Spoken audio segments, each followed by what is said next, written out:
Bismillahirrahmanirrahim wa sallallahu ala Sayyidina Muhammadin wa ala alihi wa sahbihi wa sallam. Peace and love, y'all. I'm Brother Ali. Thank you for being here for what I believe is a very special episode of the podcast. I say that with most of the guests that I have because they are special. But Blueprint is one of the people that when I had the idea to do this podcast, it's always been in my mind and my heart to be able to sit and talk so that people get to experience him a little bit closer to the way that the people that know him and love him get to just vibe with this amazing human being. I've known Blueprint since literally the very beginning moments of my professional career.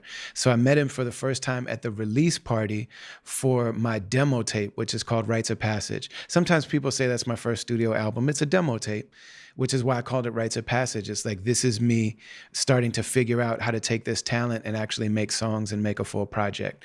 And when we did the release party for that, it was my first time headlining a show. And some of the support and openers were Blueprint and Illogic from Columbus, Ohio. So that was my first time meeting Print. And then I saw him again at Scribble Jam. But we both went on the God Loves Ugly tour with Atmosphere in 2002. And both of us worked jobs directly up until the day before we jumped in the van to leave for that tour. But Blueprint had an actual real corporate job. Like, he was one of the IT people at a major industry, major corporation in the Midwest. And so it was a big deal, for all of us that changed our lives and really opened the door to this chapter of our entire adult lives and careers. So Blueprint is really important to me, but he's not only important to me. Print is extremely foundational and fundamental to the circle of artists of underground, independent hip hop music, particularly from the Midwest. Print's from Columbus, Ohio. And of all of these people, sometimes people will use the term that someone is your favorite MC's favorite MC. And a lot of times what they mean by that is, all right, now he might not be famous, but trust me, people that know hip hop know him. And a lot of the people that you love probably respect him. Like, if you watch Black Thought, he's going to go shake his hand. People say that stuff about me sometimes. And a lot of times they just mean this person should be, if skill, soul, truth be told, this person would be famous. But they're not, for whatever reason. When I say that about Blueprint, what I actually mean is that in our circle of artists, if you look at all of the ones that are really celebrated, ones like Atmosphere and A$AP Rock and others, these are people who will almost unanimously say that one of, if not the greatest and most naturally gifted MCs in our circle of artists is Blueprint. And not only is he amazing just in the like golden era sense of a hip hop MC, but also when we made this transition into our little pocket of the culture where we started really being vulnerable and telling stories and trying to be funny and, all of these different, start pulling from all these like almost literary songwriting, Blueprint is right near or at the forefront of that as well. Also, Blueprint started his own label very early in the game, Weightless Recordings. Also, Blueprint became an author and has published several books. Also, Blueprint plays instruments on stage. If you go watch him perform, you'll see him playing a keyboard. Sometimes he'll have a guitar, hilarious. And then sometimes you'll see him playing a trombone. This man is incredible. Like, he's different. He's a different type of individual. Also, Blueprint is a filmmaker, and he records and edits and directs his own videos. And he made a documentary film about one of his albums. He's an incredible producer. He's produced for A$AP Rock and like some of your favorite artists. And also, he made an entire album where he played the music. There's no samples. So he literally trained himself in musical theory so that he could make Adventures in Counterculture, that whole thing. Blueprint has an incredible podcast called Super Duty Tough Work.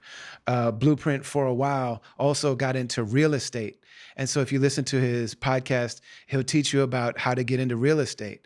Also, Blueprint, for a while during the pandemic, when the music industry shut down, went and actually got a license to drive commercial trucks and was a commercial truck driver. This is the type of individual where you're like, man, I wish people, he's an amazing MC, he's incredible on the microphone, one of the greatest live performers. He's just the entire package and so much more that's not in the official playbook of the package. he's hilarious and he's intelligent and he's, he also has a whole journey about being sober and being healthy. And like, this is an incredible guy. So when I started this podcast, this is one of the people that I absolutely wanted to get on the mic. It's very rare that he does interviews. We're brought to you as always by the Zakat Foundation, ZAKAT.org. Zakat is the part of Islam that deals with giving back, but they don't only help Muslims, and you don't have to be Muslim to help. Just know that the same way that underground independent music has its cultures and has its families and has its teams of people like Us Against the World really trying to make something happen. The same thing is true for the world of philanthropy, of humanitarian work. And Zakat Foundation is one of those. It's a small team of people that just does really dope stuff all over the world.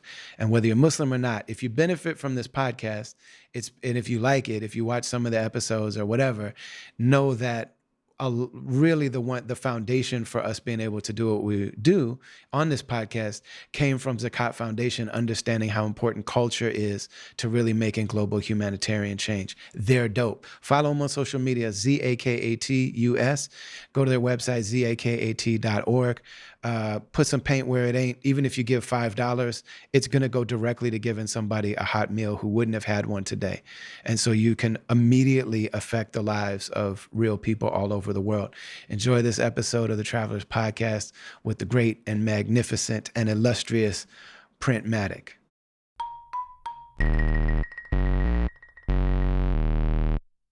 Man, this is dope. I've been wanting to do this since we started this podcast. Like, man, I couldn't wait to get you on, especially because you're one of the main people that inspired me to want to podcast. Hell yeah. Yeah, man. It's good to be here. I ain't talked to nobody in a long time. So it's like I had a period where I was just didn't feel like talking. So like I was like, people were like, yo, you want to talk? You want to talk? I was like, not yet, And so it's good to talk and kind of talk about things, after kind of withdrawing a bit. And you're like, oh yeah, I can have conversations now. Yeah. I mean, you share a lot on your podcast, but anybody that knows you knows that the podcast is a very specific part of who you are. Yes. Like there's a lot about you that does not make it into that into that particular filter.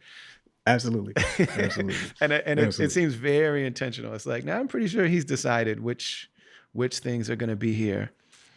Yeah. And which I have to which sometimes. was saved for the friendship realm. Yeah, absolutely. There's a lot. I mean, me and Elijah probably talk for 20 minutes to an hour off air every episode because, like you're saying, there's so many things we can't really say on there. And it's trip because, like, you started before hip hop podcasting was really the big industry that it is now. So then now you got Drink Champs and all of this stuff and what Jaguar Wright going wild and all this. Like, that's what hip hop podcasting has become. Yeah. And I just recognize that both yours and like, man, we're just not here for the messiness of ourselves or anybody else. No, I don't think I decided early on that, like, for me to podcast, it couldn't be that. Mm-hmm. I was like, I don't want to base the podcast solely around like gossip, whether it's my own life, using my own shit to bring listeners in.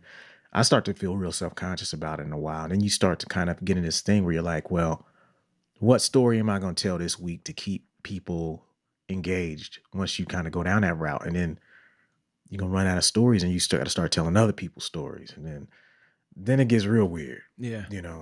And I'm like, I don't want to be dependent on that. I'd rather just do something that helps people and takes the focus off of me. Man, I'll use my stories in the artistic development kind of way. But overall, I've always wanted to stay away from that because I didn't think I could sustain it at any point. And we got stories for days, you in this industry, but I never looked at it like, this ain't for everybody. Right. This is pre-social media, these stories. Yeah. That wasn't. It's funny. Like Dibs and them were making a documentary about Scribble Jam, and I remember when they announced they were doing one about Freaknik and all these people that were like, "What the hell? You can't be." You know what I mean? Because that wasn't the social agreement back then. No. And I'm like, man, I don't want that. I don't want to see no documentary about Scribble Jam. Those aren't my shining moments. You know what I'm No, saying? no, And they no. asked me if I'd sit and do for an interview, and I had to be honest, like, I'm not happy that you're doing that. I get it. That's your story to tell. Like, they did a dope thing that was really important Yeah, in our world. yeah, But like, I didn't feel good about the way that, like, the version of myself I was in those moments.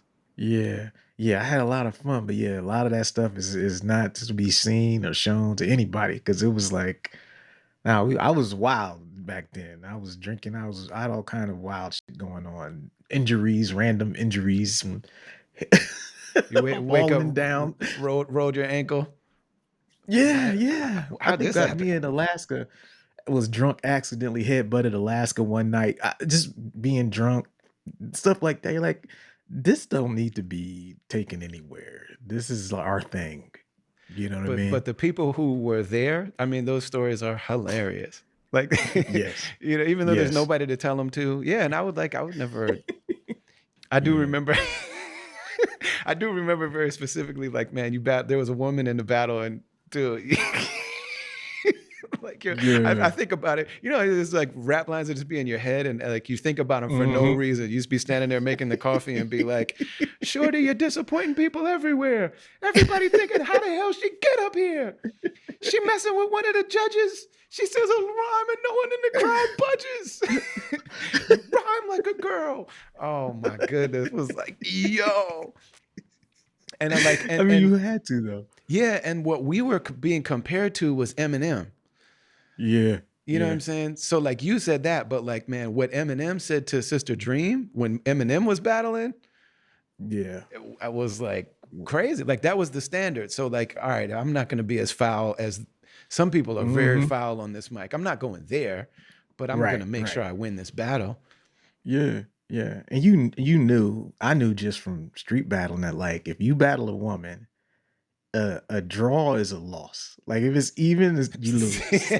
So, Yeah, or a white dude or a fat yeah, dude or right. Just like like, anybody that's yeah, got some. Oh man, I remember you told Ruckus Man. Oh my God. Yeah, people don't know like Ruckus Man, RIP Ruckus Man. yeah, The brother was enormous. yeah, And yeah. like you have to say the thing that's so obvious about somebody. Like Sage beat me because he said, what'd he say? I'm the type smacking MCs. You a fat man, confused black man with the Michael Jackson disease. I'm like, oh, he just won. Best albino joke ever. Like I've been hearing him all my life. That you deserve to win. Like when he got Yeah, that trophy, I was like, well, I didn't do anything to stop him. Like he won. But yeah, man, yeah. you told Ruckus, man, you're not a Ruckus. You're not a Ruckus man. You a 26-piece chicken nugget man. And those were off the head. Everything said in those battles was in the moment, off the head. Like, man, oh, that was so incredible, man. Yeah, and I remember his face too, just being like, "Oh, damn." But whatever the key characteristic of the person was, that's what you Yeah. were going after. You had to, because because you would lose if you even hesitated for a second to say that. You're like, if I don't say this, I'm gonna lose. I Yeah. have to get them. Yes. You know what I Yeah, mean? because everybody's thinking it and they'll be Yes, disappointed. Yeah. So I mean, if you're yes, like, you got to find like what's off about you. yes. What is the thing that everybody notices is wrong with you? So I mean, if you're white or a woman, like it writes itself. Yeah, Or yeah, if you have some extreme, you know what I'm saying? Like if you're yep, very tall, if you're very short, if you're very light, if you're very dark, if your yep, hair is long, if your hair is short, if you're man. yep. Man. Start there. Yeah, you would start there. Like, because yeah, it was. Yeah, I was like, when I saw, I was like, damn, I'm battling this girl. This could be bad for me. Like, if I don't make it just so definitive, if I give her any hope, crap, I'm losing. Yeah. Like, if she, Yeah. I'm out of here. It's They like, gonna vote me out of here. You can't just squeak by no girl and no battle in them days. Nah. yeah, You had to, especially print. Like print, you got it. You know what your job is. right, Like if Dose battles her, it'd be different. Like Dose right. one battling her would be like, shorty, na na na na na. You know what I'm saying? Like that'd be a different thing. He's allowed to, but come on, print. You know what you need to do. Exactly. Take it there. Everybody's looking at me like, go and do it, dude. You know what it is. You know, And then the rain the stops here. fact that we went from that to pouring our hearts out. So it's like we came up in one way where that's what was expected of you to get noticed. Like you're not actually Yes. an MC if you can't freestyle and you can't battle. Yeah. And you got to just win the room on some immediate stuff. And there cannot be any weakness or mercy Mm-mm. for yourself or anyone else. It's all Mm-mm. just hard body dominance. And then you go from that to like, now I have to learn, like once I start making records in this world we're in, I got to really pull myself apart. Yeah. That hasn't like, and that hadn't really been done in the genre of hip hop like that, really. Yeah. Like, Like a year later. a year separated from all of that aggression, we was out there writing heartfelt songs. Like, yeah, to understand me, you had to be there. You know what I mean? You had to go live in the inner city, inhaling stale air, wishing that you had some rich relatives in Bel Air. Like, man, like, whoa, this is, yeah, man. Yeah, it's amazing. Like our group, this wasn't necessarily the group that when I was looking at the landscape of hip hop, I wanted to be down with OK Player. Like I Yeah. wanted to be with Common and Mos and Kweli and Badu and stuff. That's where I Mhm. wanted to be. And it's like, have you seen how you look? Like it's probably not gonna happen. You know what I mean? Probably not. Like Yeah. but that's where I wanted to be. And I wouldn't have looked at this particular cohort and and said that's the one I want. But with it being that way, and all these years later, it's like, man, I am extremely proud of us and what we've done and what we continue to do. Yeah.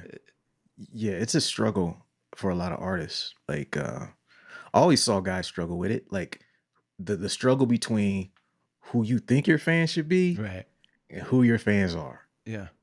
And it takes a lot of art. You got to have some real honest conversations with yourself to where you don't fuck up who you think your fans are, right? You see guys, oh, I don't want to be them. Oh man, I don't want them, especially if you was a black artist underground. Man, oh, white fans, I've been tired of white fans. Then if you a white artist underground, oh, I got too many white fans. Where the black people at? You know what I mean? It's like this weird thing where nobody wanted the fuck what they had. Everybody wanted Mos Def's crowd. We wanted the Roots crowd. We wanted Slum Village's fans. Yes. But that they wasn't for us. We didn't get to choose. Like your And fans it's not is like like Kweli was happy with that. Like Kweli for a very long time was really like, yo, how do I get G Unit fans? Right. So it's like no matter who your fans were, you wanted the other person's fans. And guys would say disrespectful shit to either their crowd or other rappers about their fan bases. It was like a way to insult somebody by insulting their fan bases. But I always looked at it like, yo, your fan base is like your family in the sense that you don't get to choose. You don't get to choose. You wake up with a family. Right. You get that drunk uncle, that aunt that's off the hook, your cousin who wild. You don't choose them. They theirs. They there. You forget it. Fans are like that. We don't get to choose. We just make something and the people who fuck with it show up. But if you don't have a real like understanding and acceptance of that, you'll be in this place where you're kind of always trying to reach for something that may not even be there for you. And you're overshooting what's right there for you. Yeah. You know, I've seen so many artists struggle with it. And man, that family analogy is really dope. You probably will hear me jack that, and I'll try to reference you whenever I can. It's all good. But man, yeah, and then much like your family, if you just embrace it, if you stop fighting against it and just like this is what it is, and you start you'll discover a lot of beauty there, and you will actually be like, man, I wouldn't trade you guys for anything. Right. You know what I mean? Like man, Rock with his brother. You know, remember that show Rock is like he's this like stand-up guy and his like mess up brother lives with him. But it's like, come on, Joey. Start being like, oh, at the end of the day, Joey, I love you. Yeah, that's your fans. So it's real. true though. And one of the things that I definitely wanted to talk about is that the struggle that I saw, the thing that I saw with you and Musab and a few other people around us is like that this whole white underground thing is kind of like Blue-Eyed Soul. Mm-hmm. You know, like I love when you go to Europe and they're just like, yeah, this is the black music section. Like they're just honest about it because they don't have the same guilt and denial. Yeah. It's just like, yeah, this is music and then that's black music. You know what I'm saying? Where in America, they're like, no one owns music except for the executives that, you know what I mean? Right. But there is the same way that there was like an entire cohort of blue-eyed soul of like white people that could make soul music Mm-hmm. that's legitimate soul music. Yes. But they had an entirely different fan base. Yep. You know what I mean? And you know, maybe they get to open sometimes for the real guys or something. But I mean, that's really what emerged with the underground hip hop thing. And there were artists like you and like Musab, and it's just a small handful of people um, who could have, in a different situation, could have totally been right there in a more traditional hip hop space. Yeah. You know what I Yeah. mean? But something about like this thing that was surrounding us all at that time Yep. got pulled into a place that was really one of the, if not the common dominant feature, was like, man, this is a group of people who thinks it's just really, really special that white dudes can rap. Oh yeah. And that's a lot of what they're here for.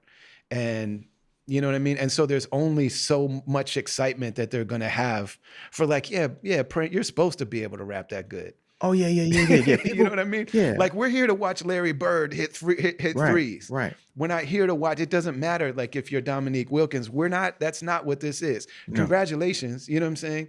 But at the same time, the regular, like the hip hop industry is like, oh, you're with them. Like you're already, Yes. you already have. That's your lane. Yeah. Like you're over there. Yeah. They wouldn't really mess with us, no matter, which was the shame. It was like, okay, I always expected it to be like that amongst, like, you know, if you're touring with a big white rapper and he's got this fan base, I expected them to not really fuck with me heavy. So I knew I had to kill. And I kind of got, okay, I know why you identify with him more than me at a basic level. I never quite understood.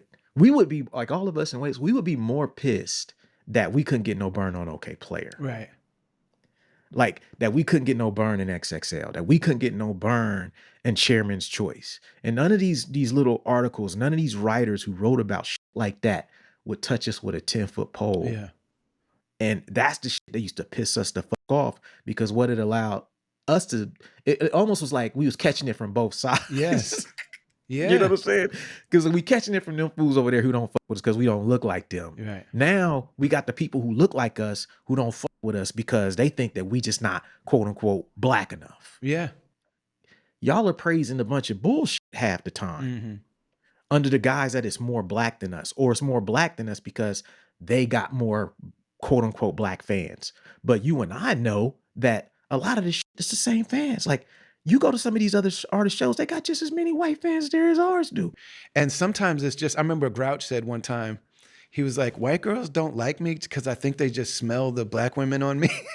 You know what I mean? And I think like there was just a little too much bologna and mayonnaise around you to be, you know what I'm saying? Like I think his potato salad might have raisins in it or something. They fuck with me on the low, but yeah, not in public. Like yeah, it's just such a and the white fans will like you, but you'll never be their favorite. Yeah, you never can. It's always like, yeah, you know, like everybody's like, oh man, Print is here too, Merce is here too, dope. Yeah. Like it's like, oh cool, I love it. I come every time you open for Atmosphere. You'll be like, man, I've been here 3 times since then. Yeah, you never can. You know what I mean? Like, oh, Atmosphere wasn't here, so I'll just wait till you come with Atmosphere again. Yeah, that's something I had to really, really come to terms with from the beginning. Because what I didn't want to become was like a black artist with a chip on his shoulder about how the people who are fucking with him feel, or presuming that some of these conversations, I think it's better for me. It's always been better for my mental health to just assume that there's going to be people who feel like that, but don't go into it thinking that everybody does or you don't have a shot, you know, because I felt it would have kind of discouraged me from even going down that path. Then I'd have been a man with no home, you know what I mean? Like a man with no country, so to speak. We already knew that like those traditional black outlets didn't want nothing to do with the style that we were doing. And then because we wasn't quote unquote conventional enough or quote unquote black enough or whatever the fuck they thought. But then it was like the people who did fuck with us, if we took the wrong attitude into there, we alienate them motherfuckers too, and have no country, you know. So I always looked at it like my job is to just to try to be positive enough to where I just make music that I like about things that I'm living. And the people that come along, you know, those dynamics are going to be at play. And I always told myself, like, look, don't get mad that the white fan relates to the white rapper, you know. And me, Elijah, everybody, we used to have these conversations. We would be in vans for hours, and we'd be like, yeah, of course, we expect that. But where the fuck are the black people? Where the fuck are our black men? How come our people are not fucking with us? Right. That would piss us the fuck off. Like even within our fucking city. You know what I'm Yeah. saying? Like, Yeah. Yeah. where are you motherfuckers at? Y'all know we the dopest motherfuckers here. Y'all know we bringing all these people. Y'all not fucking with us? Oh, y'all fuck with us on the low. Y'all Right. just, nah, I don't want to come to y'all shows. Too many white people there. What the fuck is that supposed to mean? Yeah. Just bullshit. Yeah. I used to fucking hate that shit. Like, Yeah. you know what I mean? It's like, Yeah. And I mean, it's that way for everybody that's in that situation. I mean, I can only imagine the conversations you and Sadiq must have had about this. You know what I mean? Or I mean, Saab felt the same way. yeah, You know, I mean, Merce is like, yeah, it's a very common. Mike Eagle. yeah, We just go down like this whole list of yeah. people that, yeah. And I mean, it's crazy that even artists before our time had this same conversation. Mm-hmm. The jazz artists had the same conversation. The blues artists Yep. had the same at some point, Yep. you know. Yes, that's the Mo Better Blues conversation. Right. You know, the motherfuckers don't come because you don't play the shit that they like.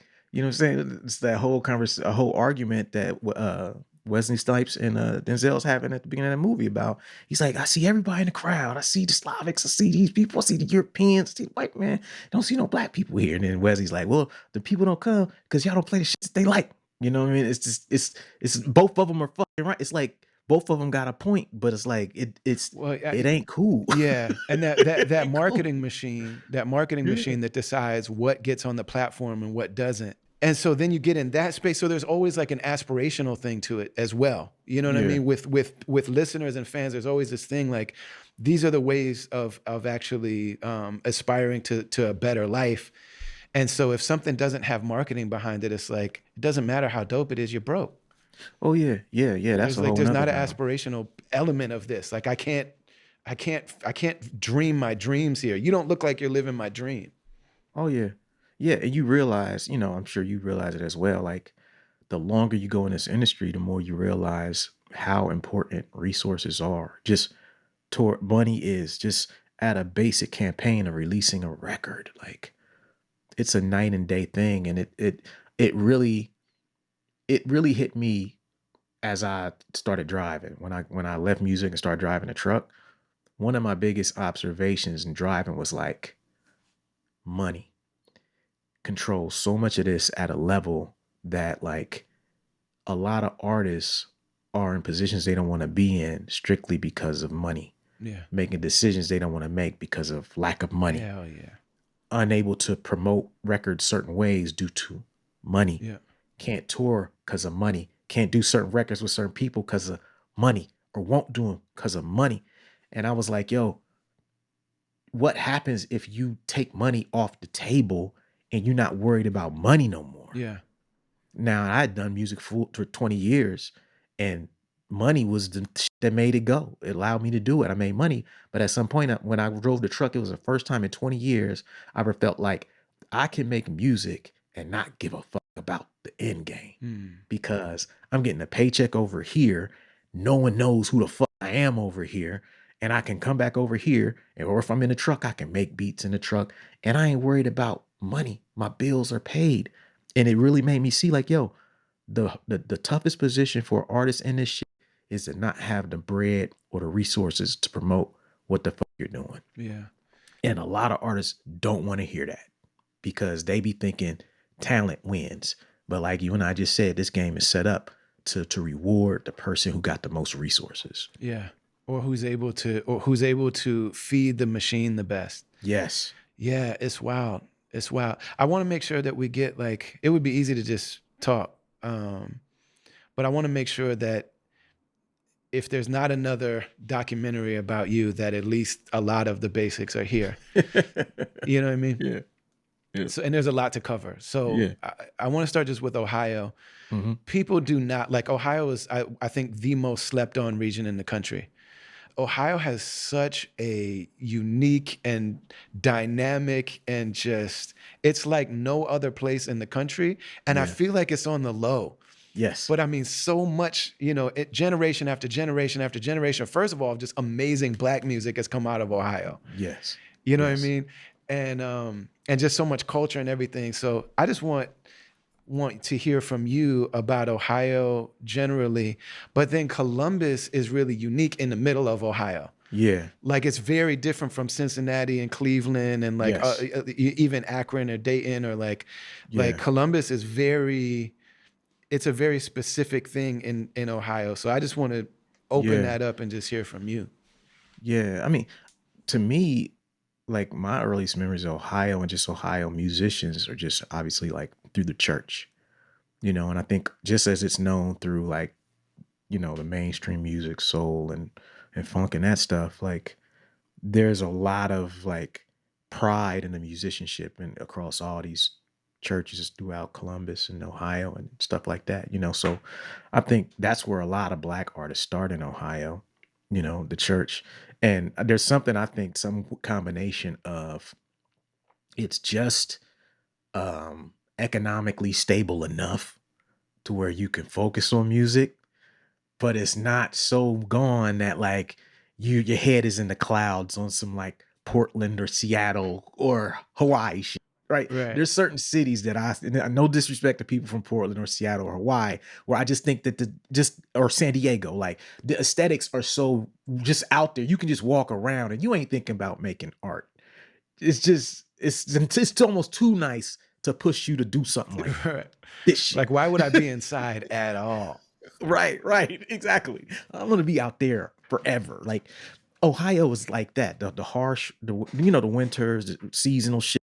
That there's something about just like the competitive nature, very fucking competitive, at every level, and it's always been like that. And like you're saying, there's always new talent. I don't exactly know what it is. I just know that there's some weird thing that if you go to every fucking city, major city here, it's got a lot of talent that done come out of there. And people know each other between cities. Cleveland and Columbus have always had links due to Ohio State University. So kids will come to Ohio State, get known in the scene here, and a lot of them move back to Cleveland. Now, because Columbus is the only growing city in this mug and it's growing really big, it's like when cats grow up in Cleveland or Dayton or something, they thinking, I need to move to Columbus to do it. That's what they doing That's now. Like, crazy. yeah, Ohio artists are now moving to Columbus to start their careers. Yeah. And I mean, it's especially in hip hop, like you all are the, I would say, like the foundation of that. Yeah. You know what I mean? And others that you came up with too. Yeah. You know what I mean? Rest in peace, Yeah. Prism. Like, man, Prism is such a huge part of that. But there were other cats. Like I remember hearing you say one time that that your crew almost became like a farm league for the bigger like underground independent scene, where Def Jux and Rhyme Sayers and we're like, okay, if somebody bubbles in Ohio, coming up through like Adam's Family and like that whole waitlist, then we'll bring them on to Def Jux or Rhyme Sayers. Yeah, I felt like that. Like I felt like when we were doing music back then, we were all connected from like the Weightless guys, to our connection to Adam's Fam and all of them, to the Megahertz and their connection to Weightless. And you had Prism in them, Spitball Crew, their connection to Weightless and Megahertz. And then you had like all of this shit, which extended into New York. What I would see is like all of the stuff that we were fucking with in Columbus that was popping, it was finding its way through these tapes to these labels, to Eastern Conference. Next thing you know, you got Columbus artists coming out on Eastern Conference, to Fondlem Records. Columbus artists coming out on Fondlem, finding its way to Def Jux. You got RJD2, who, you know what I'm saying, who this tape got passed to this person, this tape got passed to this person. Then you got Soul Position through tapes that I was circulating, and gave a slug and slug the idea, and I did it, and everybody to rhyme sayers and all of this shit. And then you had Prism them, who was on Silent Records in Detroit, and then you had Prism, who was doing Prism and Metro, who was with Prism's crew. It was in SA Smash, and them two joined Def Jux. And it's like all of this shit to a Logic to, you know what I'm saying? It's like all of this was Columbus music. And at one point, if you were cracking in Columbus, you were gonna get picked up by one of these labels, and they were paying a lot of attention to everything we had going on here. Yeah. And I think, and I use like, this is how farm leagues work. They find a place that's putting out dope talent or exceptional players in the sports analogy, and they're like, okay, now we got this spot right here, and all this shit is connected, and it all has a scene behind it already. You know what I mean? It's not like you just picking up some studio artist. The Right. artist from There's a Columbus. full culture that like you've been honed by being in a community of killers. Yes. Like in order to be somebody in that world, you know they can battle, you know they can write a Yes. song, you know they got breath, you know they can perform live, Yep. you know that they can still, you know they'll sleep on a floor, you Yep. know that they'll do all this, like they're already fully, like it's almost like Yes. you're the A&R world, like, you know what I mean? Like artist development is in the community there. So if Yes. somebody rises to the top of that, they're ready to go. You don't have to do much. Yep. That's how it was. That's how I felt it was, you know? And that's something that I don't know is talked about in terms of the history of Columbus. Is like at some point, the biggest labels in independent hip hop were looking at Columbus, picking up artists, like you said, because they knew that if you made a name in this joint, you could do everything that would make you successful at the next level. Because it was not easy to make it in here, and ain't nobody who came out of here blown it yet. You know what I mean? Like everything that come out of here and is unique. It don't all sound the same. Right. Yeah. You know what I'm saying? Yeah. So for you personally, though, I know that when you were a kid, like, or at least my understanding is that it was a lot about sports. And because when I met you, you were coming out of like a corporate life. Like you're one of the only people I know that left a real ass job. Yeah. Like you had a good job. Like Yeah. you made it. You made it. Like you went to college. You had Then a I job. came back here. You had a, you know what I mean? And then suddenly you're in the van with Mr. Dibs and people are, you know Right, what I'm right. saying? And like, Right. you know what I mean? He's throwing up all over the place. Hanging himself by his skin and shit. Like, yeah. It went from corporate meetings to that. You know what I mean? Chippy Like, buns. And overnight. Like, man, what's happening? Like, what have I done? I fumbled the bag. Mom, I did not make it. Mom, I made it. I blew it. Yeah. No, but I just wonder. So I always had the impression that that when you were in school, it's like you knew how to have fun, you know what I mean? But also do what you needed to do. It seems like you're the kind of person who always did what you needed to do with your grades, both to make your mom and then to be able to be eligible to play ball. yeah, yeah. Like sports to me, I mean, originally when I was in like middle school, I was super duper into art, like comic books and drawing and art. And then when I got to like maybe 8th grade, I started getting into like music and then basketball. And so when I got into music and basketball, that's when I kind of faded away from like drawing and art. And that the sports thing, especially with just growing up playing sports in the hood, you know, back then, sideline kill football and street football and everything we was playing, made me very competitive, just very competitive. And so when I got into music, I was into like singing and R&B. And like when I was 16, you know, I had like an R&B group. It was like this dude I worked in the kitchen at McDonald's with, you know what I mean? And like he's like writing songs in LA now. Like he's like successful songwriter. He wanted to be like a successful songwriter. But we were just like that, we were just instant, like, oh, you like to sing? I like to sing. And we'd be back there flipping burgers, singing, and then we start going to studios together. Just as teenagers, and people let us come over and record. And that was kind of like how I got into music back then. But like the corporate shit, school, I always was smart, but I never felt like I really tried until college. You know, like I had 1 year where I actually got like straight A's in high school. The other years I probably was like a C plus student. And the only reason I got straight A's was because I asked my mom, I wanted a gold chain. And I was like, Mom, if I get straight A's, will you give me that chain? And she was like, yeah, go ahead. And then I just got straight A's the rest of the year, and I got the chain, and then I was like, all right, cool. Next year I went right back to like C plus student. So you were ready to rap. It's like, Yeah. I mean, But it what was like, was it? At least yeah. was it a herringbone? Like what kind? Nah, it was a little chain. It was a little 16-year-old chain, the kind of chain you get a 16-year-old. Okay. Little tiny gold chain, man. I just wanted something. Yeah, I think yeah. what it is like, what to me the lesson was like, dude, like if you don't got nothing to work towards, sometimes it's hard to really be self-motivated. And sometimes the difference between somebody who makes it to this level and some, it's just that one person understood the reward in their work. And Yeah. other people, you know what I'm saying? Like if you don't know nothing's at the end of it. And Yes. that's one of the flaws I see in education is like we want people to learn things, but we don't teach them why Yeah. it's important that they learn it. What's Yes. the reward? And sometimes the kid who you just pay to do something has a better understanding of how to survive than the motherfucker who's trying to find this deep love for it. Fuck a deep love for it. Look, I got this saying where it's like sometimes you got to do the right things for the wrong reasons until you can figure out how to do the right things for the right reasons.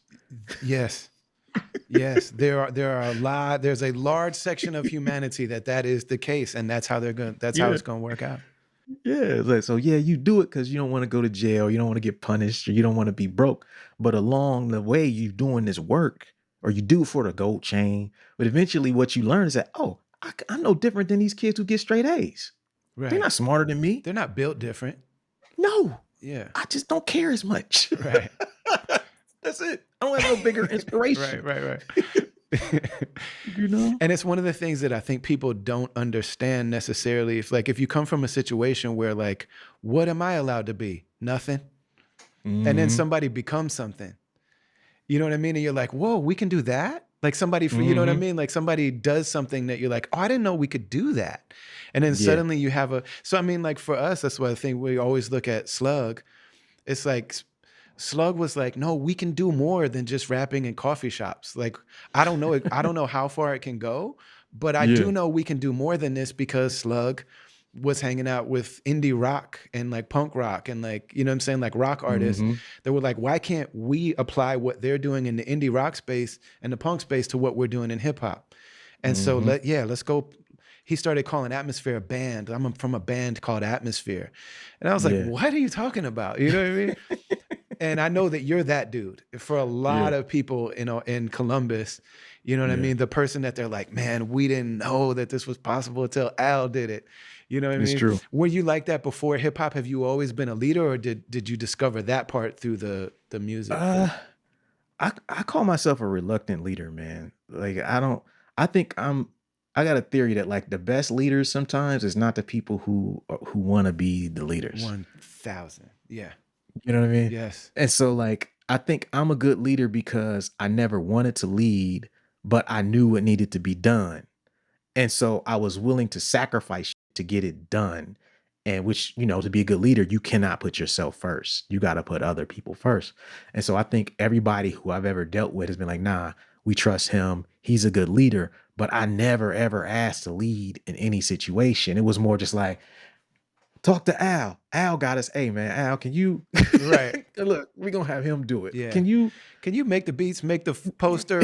Uh, can you rent the vehicle? Can you drive us Right. there? Yeah. Can you book the hotels? Can you pay Yeah. for it? Can you manage all my money and then figure out Right. how Right. much we got left? And can you, yeah.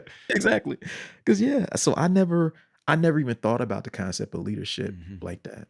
I mean, in an abstract sense in corporate America, I never, maybe that's why I didn't ascend as far as I probably could have. I always was just like, go in here and just do your job and do it well. But later on, as I got into hip hop, I started seeing that, hey, you've learned some skills operating in corporate America that people really trust you in this space that help separate you in this space. Like you're not, and just like it is in rap, it's like people be afraid to help people because they're so worried about their position Mhm. and the competitive nature between artists sometimes stops all of us from eating. You know what I mean? And it's like when we were putting together Waitlist, I was just like, look, I'm gonna be the producer. I'm gonna be in the background, and I'm cool with that. And there was times like, no, Elijah gets hot, and I had to talk to everybody in the group. No, Elijah gets hot. He got the juice. He's fucking headlining. We're going to play the back. We're going to put everything we got into him. Yeah. And if it ever changes, we're going to do the same thing for you or for whoever the fuck that needs to be. But it's not about me. It's about what's right. You know what I mean? And to be a good leader, I think that's what you have to do. I think that's what people see in me, is that I'm more concerned with just like, what should we do? What's the right thing to do? Yeah. Not what soothes my ego, because sometimes those two things don't overlap. You know what I mean? Yeah. Yeah. And I mean, and usually they will fight against each other. Like usually, Yeah. like, yeah, if we're in that space of ego, it's like, man, I'm not really going to be able to serve and lead other people in any kind of way. Yeah, it's a trip, man. So there was like a style of rhyming though early on in the early kind of like in your crew. Yeah. I don't know if it was just Weightless or if it was just like all the people around, but there Yeah. was a style, there was like a certain like vocal element. There was a certain like presentation Yeah. that you did and about 6 other people in the camp also Yeah. shared it. You know what I Yep. mean? Which is very similar for crews. Like all crews Yep. have that. Like there was a thing that we all did, all the rhyme series did a certain thing. And it's there's like a certain jump that everybody in Living Legends does when the chorus is going. There's like, Yep. you know what I mean? It's like a certain thing that develops as crews. But to me, it was like a very soulful, passionate, boisterous. It was like a mixture of like Chuck D, Pharoah Monch, and like Yep. Tupac. You know what I mean? It was a very like, Yep. you know, like I said, Yeah. you had to be there. Yeah. You had Yeah. to be done on a tall file full of, you know what I mean? It's like Yeah. you could probably turn the mic off. You could turn the whole sound system off, and like the voice is gonna echo off the back wall of the club. Yep. How did that develop? You know, because Yeah. there's a style that several people had. Logic never really fully. He always stood out Yeah. because he was always like, "No, I'm more Rakim than the rest of y'all. Yeah. I'm just gonna say what I wrote, and you're gonna mess with it because of what I wrote. Like, Yeah. dig I what I'm think saying, though. Yeah, I think some of that, but I think it's probably two things. Some of it was just like how you had to rhyme to be able to survive at events. Back Live, then. yeah, Live. with a It bad wasn't, mic and a bad sound system. yeah. Yeah, How do you get on here and not get embarrassed? And how do you get in here and project and win and let people know that you're not to be fucked with? yeah, Like, how do you rhyme like everything is at stake? That was one thing. And like, as within our crew, I would say Inkwell was probably the most like with that from the beginning. And so in the beginning, when I first started rhyming, I was real laid back. I was kind of like CL Smooth. I just wanted to be CL Smooth back then. And then after a while, I was like, nah, I'm going that way with it. As we started doing more shit as a crew, my style started getting more aggressive. And then as we started doing more in the scene, I started getting more aggressive. And it was just kind of how we had to rhyme. But yeah, it was something very similar. Cause yeah, if you went to any open mic in Columbus, you went to like Bernie's on a Sunday, it was that energy was where you started at. There wasn't no real laid back dudes in those events. You know what I mean? And now it's like that defines that era kind of how we were rhyming, you know? But yeah, I think a lot of it for me was like, this is what it's gotta be. I need y'all to know what the fuck it is. Don't fuck with me. So if you fuck with me, you getting all this shit. I'm not holding back. I'm not in the pocket. Every time I rhyme, it was like my fucking life depended on it. Like I wanted that shit so fucking bad. You know what I mean? It was like it's always that ghost face line. We want it so bad, we might cry. Hell yes. That's how bad we wanted that shit, man. Yeah. Like I fucking wanted that shit. Like there was nothing I wanted more. From the point I decided I wanted it, that's what the fuck I want. I was gonna do whatever it took, and every opportunity I wasn't gonna turn down. Like you're saying, we would sleep on the floor. We'd drive Greyhound 16 hours to rap for 1 hour. It didn't fucking matter. We would do whatever the fuck it take. We'd spend money, lose money playing shows. We'd drive, sleep 6 deep in the room. We didn't give a shit. We didn't care.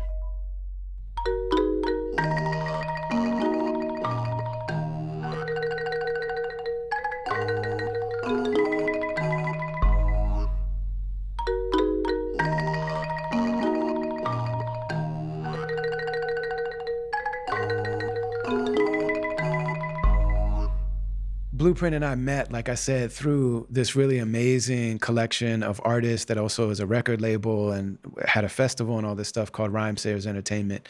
And Blueprint is somebody that I saw work with that label and also start his own label and be able to partner with the Rhymesayers label and be friends with everybody and be part of the family and part of the crew, but also really invest in himself and put the work in to build his own platform. So people, artists like Blueprint and Merce and Sage Francis and so many others really gave me a lot of the inspiration to launch our own platform. So me and BK1, who's the producer of this podcast, he's also was my DJ for the first 10 years. We built a platform called Travelers Media.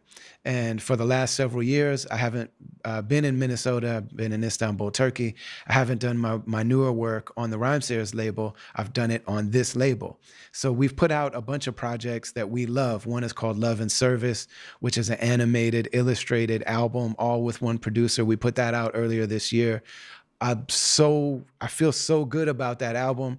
I don't think that it got the chance to really be heard. It's a long, drawn out story, but that's one of the ones where we started to learn. I also put out all kind of other collections of music. We do learning series. We do this podcast, and it's all been building to the moment that we're at right now, where I actually made another album with Ant, who I did most of the albums that people love from me, I made with this one producer. So we made Shadows on the Sun, Undisputed Truth, the Us album, All the Beauty in This Whole Life. We got 2 EPs together.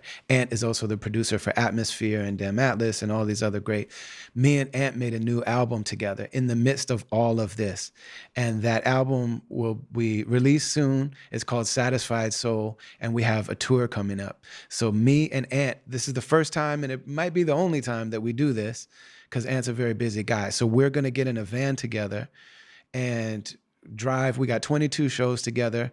Like I said, Ant has a very full schedule, so I could only get him for a certain period of time. And we scheduled the cities where people come out in the highest numbers. Just because it's like, if I have this little window of time, these are the cities that I'm going to go to. It's not that I don't love the other cities. It's just that we're going to the ones where people consistently show up for us. And the support will be the legendary D1, who just got shouted out by Kendrick Lamar, who went from, the hood in New Orleans to being a professor at Harvard and Tufts University. He called out the hip hop industry by name. Rick Ross, you could do better, brother. Meek Mill, you could do better. Jim Jones, you could do better. Basically saying, like, why are we still glorifying violence? And I mean, they threatened him and people denounced him and called him a clout chaser and all this stuff. And then all the way up to Kendrick Lamar shouting him out on his newest song, basically ending his newest song saying, I have all this venom in me. I'm out here battling guys. I wish I could have a heart like D1. So D1 is going to be on this tour. It's going to be really very, very beautiful. It's called the Satisfied Soul Tour. And this album and this tour is really about celebrating that 4 years ago, all the stuff that I thought was going well in my life all kind of felt like it was collapsing. And I believe in the creator, the one that writes it all. And so we stepped out here and started our own platform and moved to Istanbul and all of this stuff, all leading up to a moment where I get to go on tour and release music with my dear friends. One of my favorite projects I've ever done. I'm like training for this tour. For me, it feels like I'm in the best period of my life. Here in my 40s, never had a hit record, all kind of troubles and challenges and all that stuff. And I have you to thank for it. So why am I saying all this? If you go to brotherali.com, that's where you get all the Brother Ali stuff. All of our music is there. I got write-ups about all of my albums there.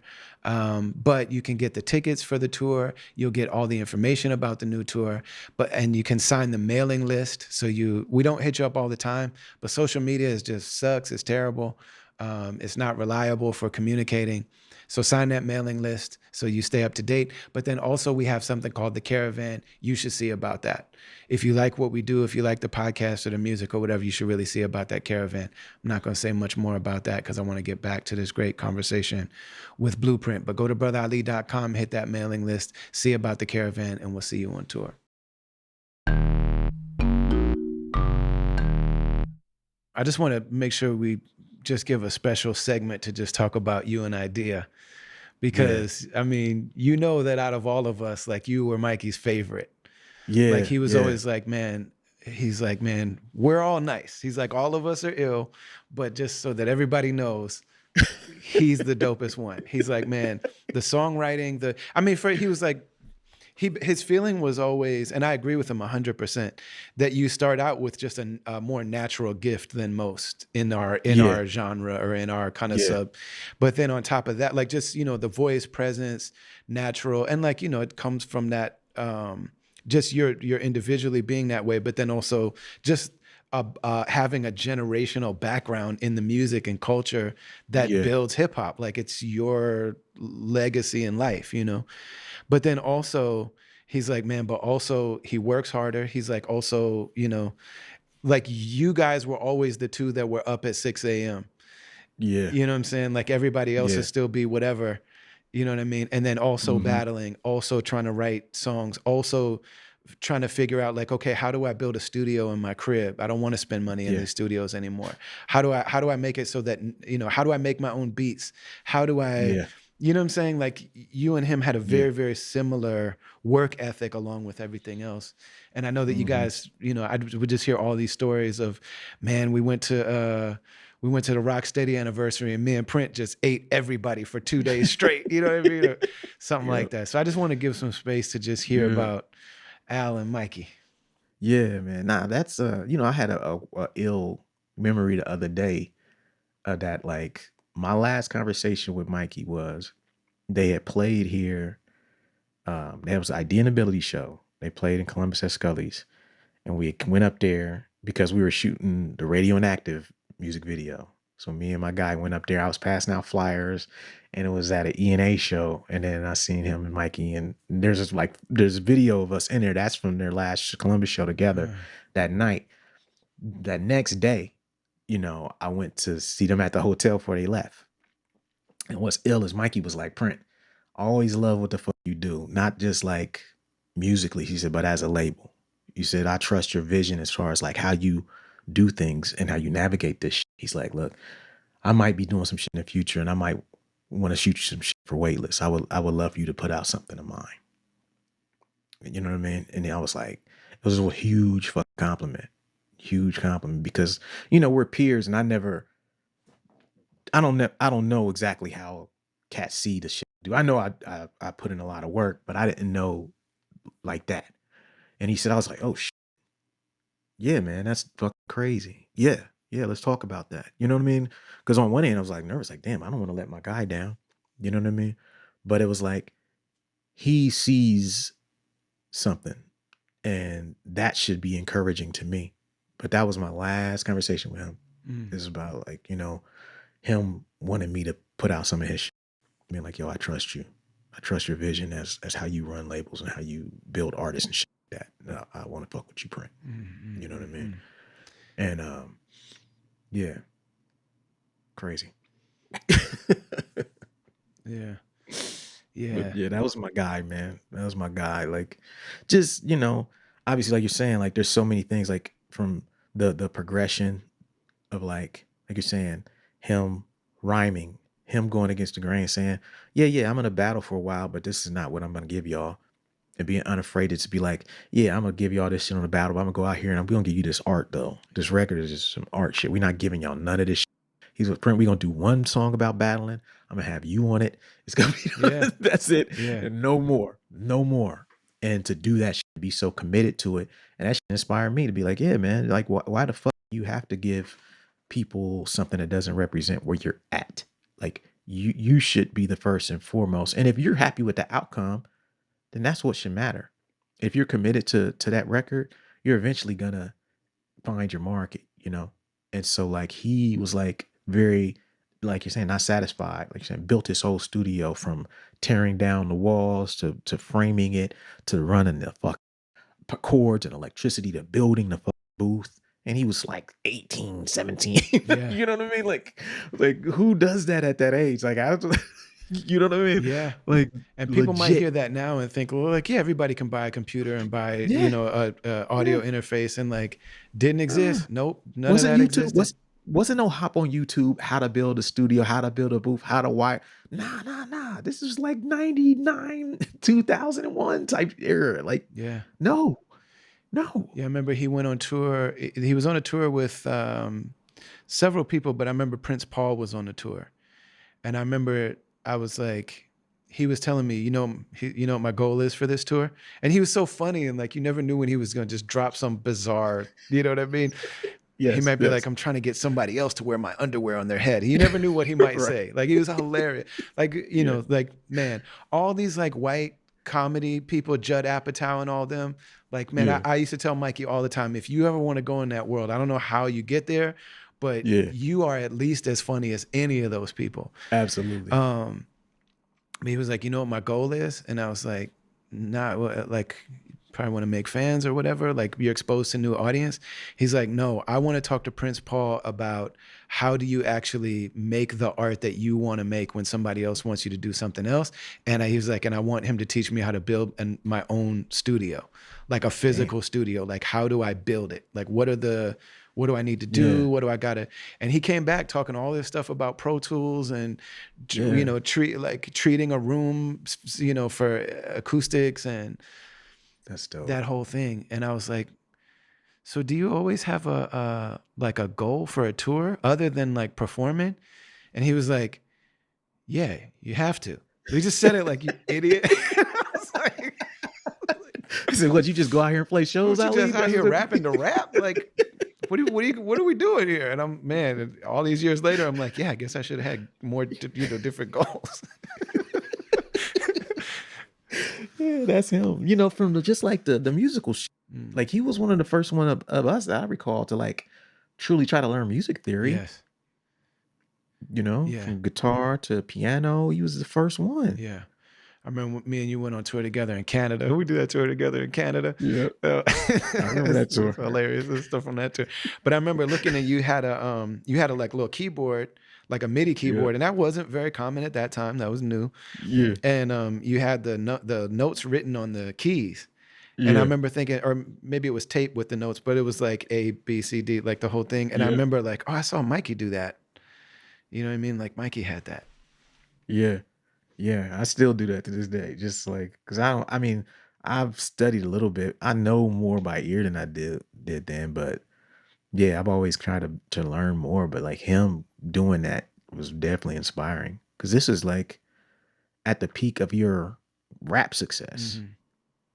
You're thinking about what's next. Like you're thinking, nah, I need to know how to play this. I need to know how to read music, how to write music, how to transcribe, how to take these ideas, how to play so I can get on stage and play whatever the fuck I want to play and write songs. Mm-hmm. We were just like at a time when it was very easy to be lazy and, happy with where you are. You know what I mean? Like that's peak E&A. He's like, yeah, I'm gonna learn music theory and do some other shit. Yeah. You know what I mean? I'm gonna start doing this. I'm gonna start developing myself as a solo artist. Things that we weren't necessarily thinking or seeing. And he was very progressive like that. But like me and him, that was just my dude, like a similar energy. To me, it was like every crew back then, you kind of had to have at least one motherfucker who could freestyle or battle. From like from the live battling things to the radio freestyles that you had to be ready to do on a drop of a dime. At least one motherfucker in your crew. Y'all had several. Y'all had a few. We had like one. Like me, Elijah a little bit, but he wasn't our guy for that. When it came for that, it was like, get him Print. You know what I mean? It was like what? But like y'all had you, Slug, and I could all freestyle, all, you know what I'm saying, battle. Mikey and you were like, but it's like every crew back then had one motherfucker at least. Yeah. or you couldn't survive. Yeah, you know what I mean? So you want to handle this one? Right. It's like, oh, heads are coming off the head. Yo, tell Vortal come out here. Exactly. Yeah, Vortal come in crazy. Yo, off the dome, Mike, flow, Mike, Illy. Like just you'd be like, what is he doing? Yo, I remember, man. I don't know if I ever told you this, but I forgot where I was, but somebody showed me a freestyle that you did on it was like maybe Kevin Beecham's show or something like that. Yeah, Time Travel Radio. Yeah, is that the one where you said something about websites? You were like, so and so is over here on the so and so board. Oh no, my bad. That's acceptable. Like you had like did somebody's website, and then you just stopped and said, "Getting my hate on." Yes.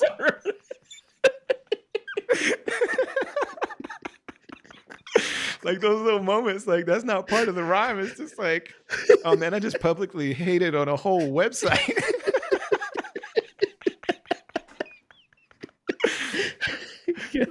Well, no, that's a different web. Oh, what's that website? Oh, that's acceptable. Right. Yeah, I remember Vortal murdered that shit. He Oh did like man. a Yeah, he Vortal would did close his oh, eyes sometimes and just like go somewhere else and yeah. then come back and he didn't even realize what he did. I mean, people like, yeah, man, that Cold Vein album is one of the greatest albums of our genre of music. Absolutely. That's the album that made me notice it. So like the Blueprint, Jay-Z Blueprint and Cold Vein Mhm. came out within a week or two of each other. Mm, And those were my two favorite albums. So like, yeah. and that's what I was listening to when I made Shadows on the Sun. So when Yeah. I hear Shadows on the Sun, I hear Jay-Z beats and me trying to rap like Vast. But Yeah. it's just the voice That's is so dope. different. Like certain song, not everything, but Yeah. especially that Room with the View. Like you know what I mean? It's just like that's a Just Blaze beat and a Vast Air verse. But it's me and Ant doing it. Yeah. That's dope. And yeah, man, but Vortal freestyled everything on that record. He freestyled everything he ever did. Made it tough to Man, he was perform super though. dope. Cause like I don't know Yeah. what I said. I Yeah. just made it up on the spot. Yeah. Yeah. First time I heard, we used to have all them Adams Fam tapes from like 99. When I heard that like Metal Gear shit from he was like, who the hell's Medellin? What the Medellin? I was like, what the fuck I'm is this just shit? too motherfucking raw. Like, Yeah. yo, like this guy. Yeah. Yeah, crazy. Yeah, that was a different time. Yeah, different rules back then, man. Like now it's like you don't gotta have that skill set to be successful. You don't even gotta be successful locally to win nationally now, I don't think. It's like Yeah. before it seemed like it was a requirement that Yeah. you had to have a local presence Yes. and win locally before. It was like very much gatekeeping going on in the talent level. You know what I mean? Like the talent would gatekeep each other to that extent. Like, nah, if you can't get on the mic here, you're not cracking. You're not getting those shows. Yeah. If you can't, you're not getting on stage. You're not recording. When Slug and Eyedea came up in the Twin Cities, you know, and I mean Slug's not white. Slug's not all the way white. Slug, you know what I mean? Yeah. But people understand him to be white, which means that. But I'm saying like when it was Slug and Eyedea were making all this noise, there was this feeling in the Twin Cities of like, what are we gonna do about this?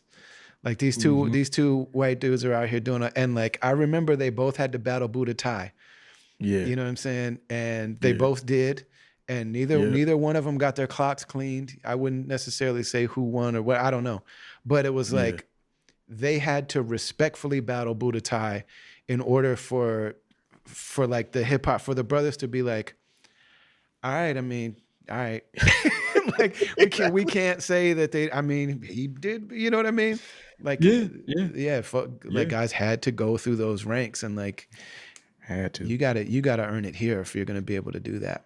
And I just think of like I think about like Mikey and on Sway, like when he was when it was the Wake Up Show, and like I know his freestyles from Sway like it was one of his songs. Like I think of him all the time in my head. I got a fat strategy to shatter the whack MCs. I rock the microphone so many ways. These MCs are gay, but don't mean homosexual. No one can stress the floaty. But it's like this whole like, yo, the best is professional, and that is me.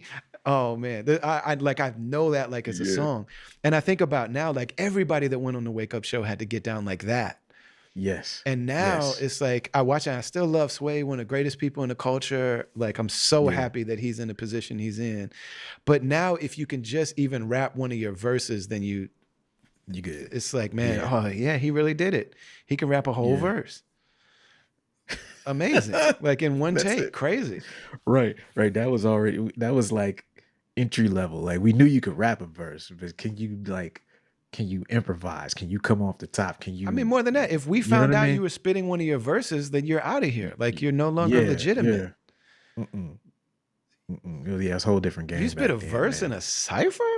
Like, no, that's disqualification. Like, yeah. I mean, you're canceled. Like you're not allowed in the cipher anymore. This guy spits writtens in the cipher. Yeah. I remember one time we did this. Oh man, we used to do all kind of stuff, you know, as Rhyme said, like early on, where it'd be like, Sadiq would be like, yo, we're about to do some corny stuff and just get get some resources in the door, some capital. You know what I mean? So like Yeah. we would like go do something at the Mall of America or something like that. And one time we played this thing for remember Dare, like Dare to keep kids off drugs, Yep. but it was Yep. a different one. It was like one that was in the early 2000s. Anyway, no, it was a thing for smoking. It was like an anti-smoking thing, and they pumped a bunch of money into hip hop. Hmm. So we did this. We did this event, and it was us rhyming and DJing, and Max cutting it up and stuff, DJ abilities, and then like one of the like the white girl from the Real World was there, and like the weird pairing, and she gets on the mic and she's like, "I want to rap too."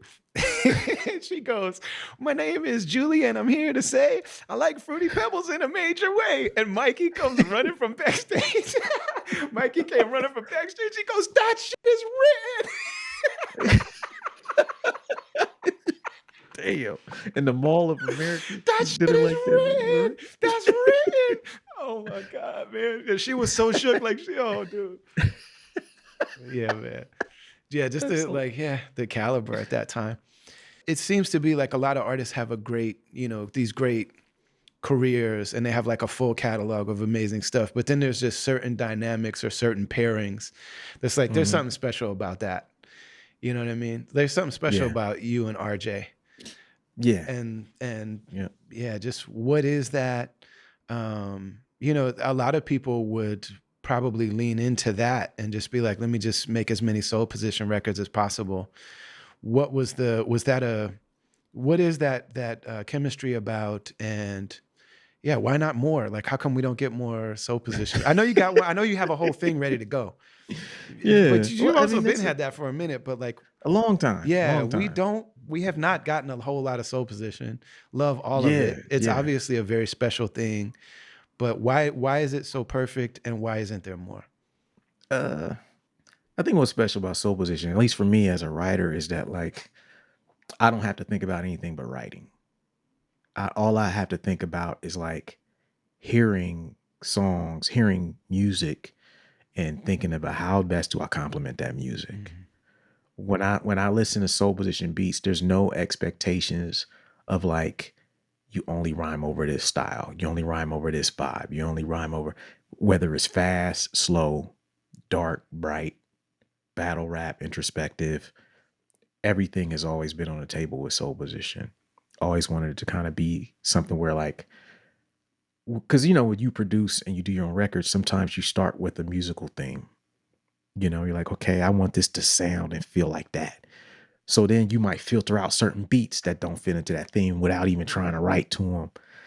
I never did that with soul position. With soul position was always like, send me whatever the fuck is on the tape. Mhm. Don't filter it. Yeah. Don't send me what you want the record to sound like. Uh-huh. And I would always pick shit that he didn't want me to pick every time. Like, give me the weird joints. Give me the Yeah, arts. give me the Give me weird the joint. weird. Give me the 3-bar loop. Yeah, like I remember Inhale was very much like that. On the beat tape he gave me, it was a 20-second outro to something else. I was like, I need that. He was like, that? Yeah, I was like, give me that for 4 minutes. Next week it was, your rhyming get invited in your body like a vitamin. I supply the supplement. And he was like, oh, you did that with? Yeah, that's what the fuck I heard when I heard Classic. that. So give me that. Mhm.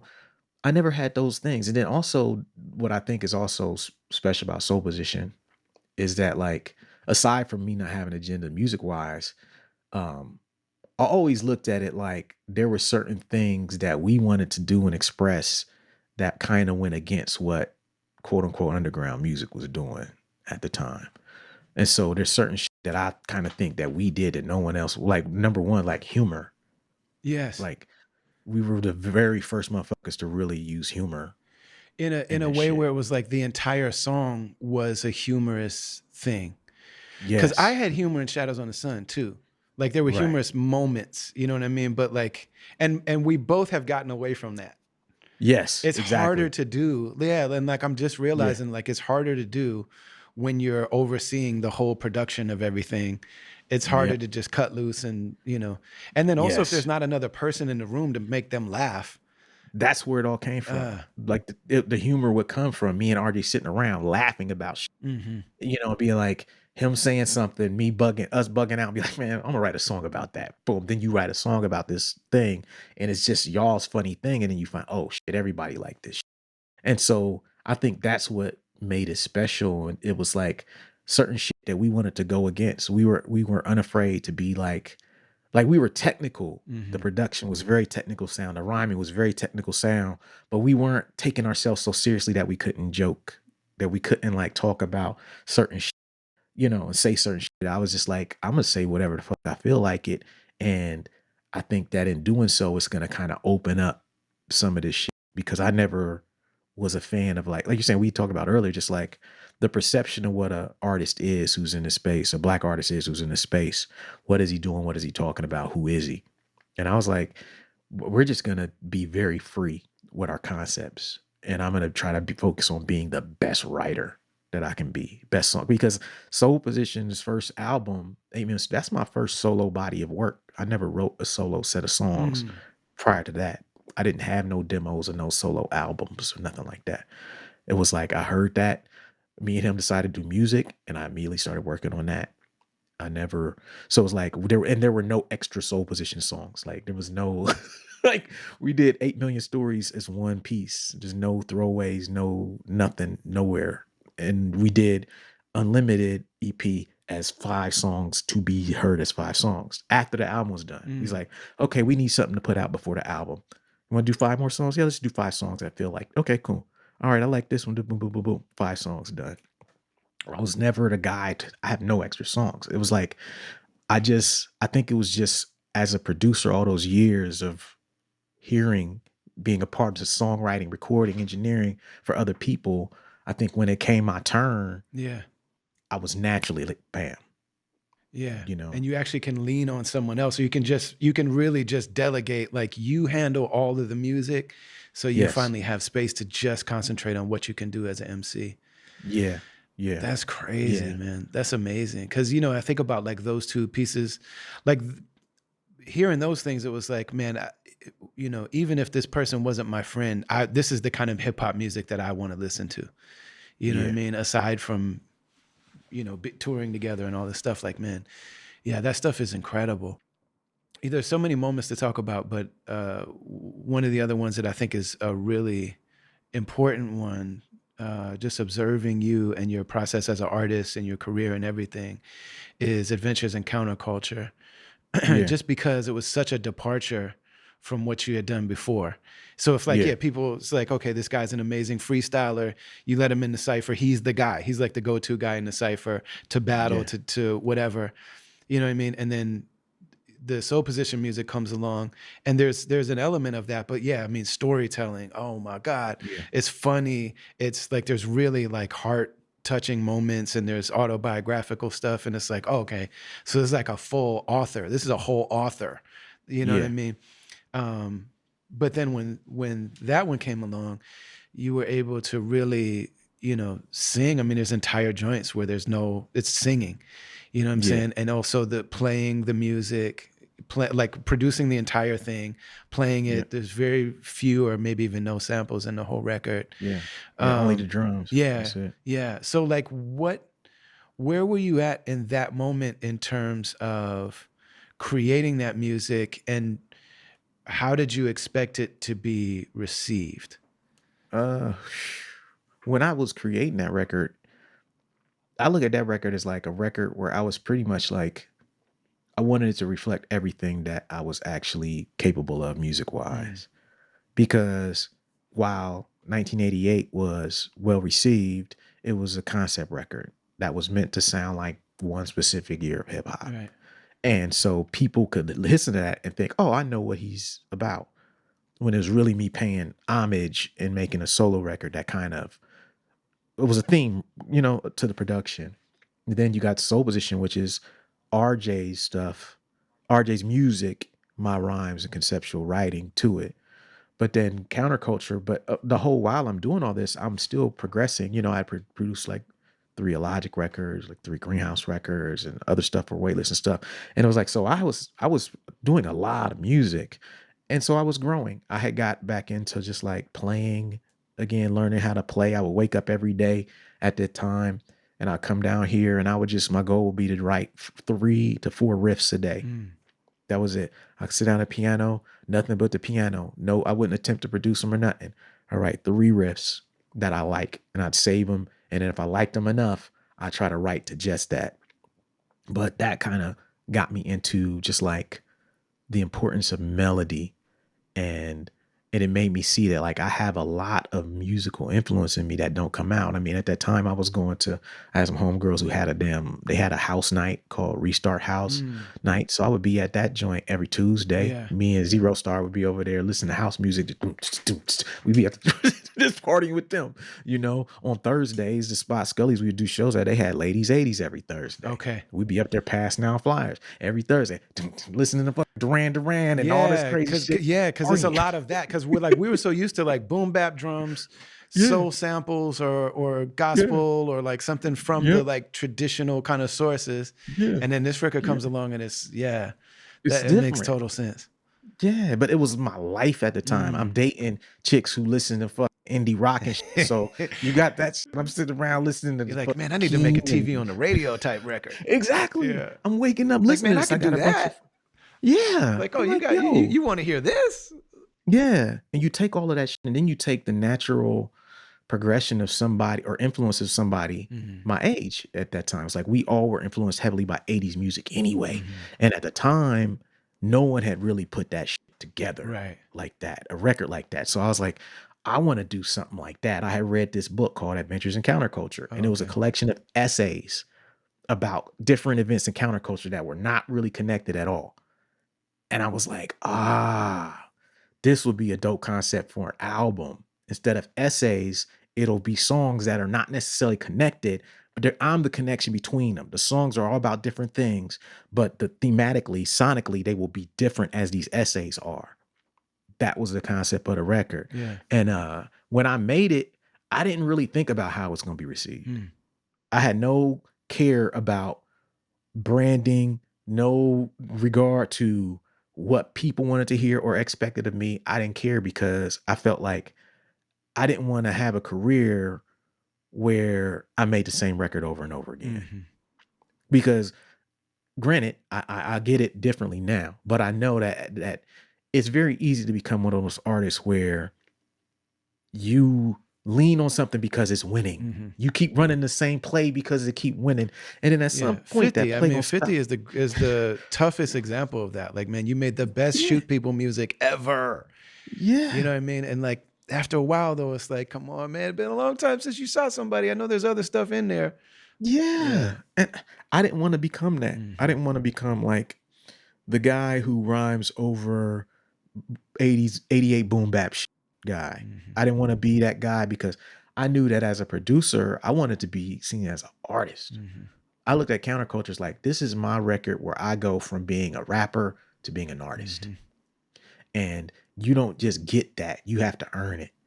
And you earn it through your writing and your production and showing what you can do. And so I didn't really think about it at the time about what it would entail. But the issue I ran into with the record was like, there was nothing like it at the time. Where was it time-wise in relationship to Kid Cudi? Because I remember So Alive and Day and Night. I'm like, man, these there could have been a tour where those were the two joints. You know what I mean? Well, it was, the thing is like Counterculture was pretty much done and was kind of sitting because we could not figure out how to market it, how to present it, who the audience was, because there was nothing like it at the time. And what helped that record come out was 808s and Heartbreaks, Kanye's record. When 808s and Heartbreaks came out, it was the first record, rapper singing, 80s kind of influence on the production, darker sound. With that record, when that record got heard, it was like, because he was, okay, finally, we got it. There's something now. Now we know, because I was making it like, this is where the shit is going. Right. You were, so when we did that tour, it was 2007, and you were thoroughly into that record. Yes. Like, I think you made Keep Bouncing on that tour, I think. Yep. Like, I remember you playing that. Now, I don't know if you were making it that moment, but yeah. Yeah. So I started that record in like at the end of 2005, beginning of 2006. Crazy. And so like, and then you had to start it over like twice.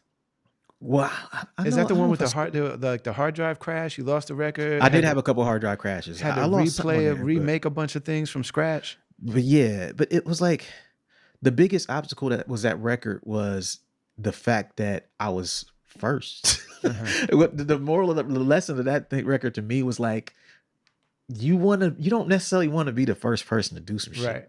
You want to be on time. You want to be timely. Yes. You don't want to be first. Yeah. Being first is not the place to be in music. No. You want to let somebody else go out there, establish it. You study their shit. Study then it, you come perfect it. Yes. Perfect it. To me, that's Dr. Dre. To me, that's Dr. Dre all day. Dr. Dre heard Low End Theory and then changed his thing. Like, okay, we're going to base it around just the drums and the bass line. The samples are going to be kind of peripheral.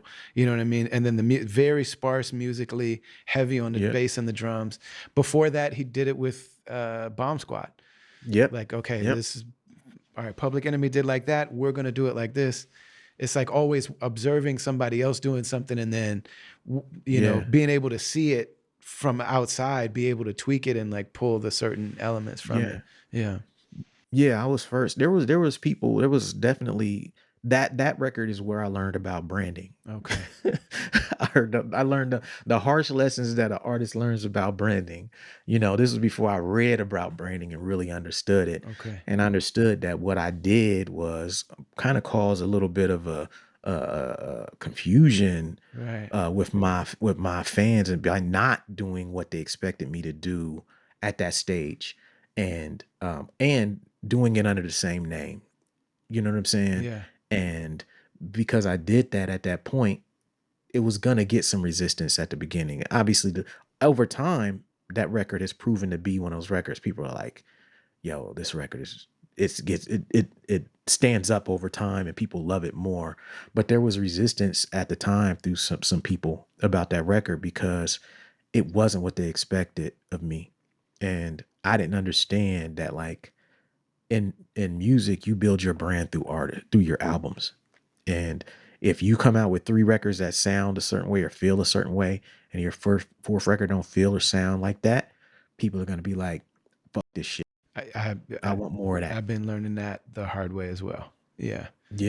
Yeah. That with very specifically that stuff I built on Rhyme Series was like, one of the things I didn't notice until I tried to make some like lo-fi, you know, just chilling in Evidence's garage, you know what I'm saying? And was like, yo, let's make a record, you know, like I'll sit here, you chop up records on the ASR 10, and he ran all of those through the SP404 into Pro Tools 2-track. Like through that compressor on the SP404, not the MK2, but like just the old school SX or whatever. And so it was like, this is what it is. You can't mix this. You can't go back and do whatever. You can master it, but you can't really do any of that. And that's when I really realized that, like, man, people pretend that record didn't even come out. It's like it didn't even happen because it's crazy. Yeah, I just realized that like Rhyme Series in a lot of ways was almost like a Motown for underground rap. Yes. You know what I mean? It's like take this thing that is happening and shine it up and polish it up for people who don't even like rap music necessarily. Like make it sonically presentable to them in a way where the rapper, the MC can do whatever they want, but like, and there's also something about like a whiteness of the way that things are produced and mixed.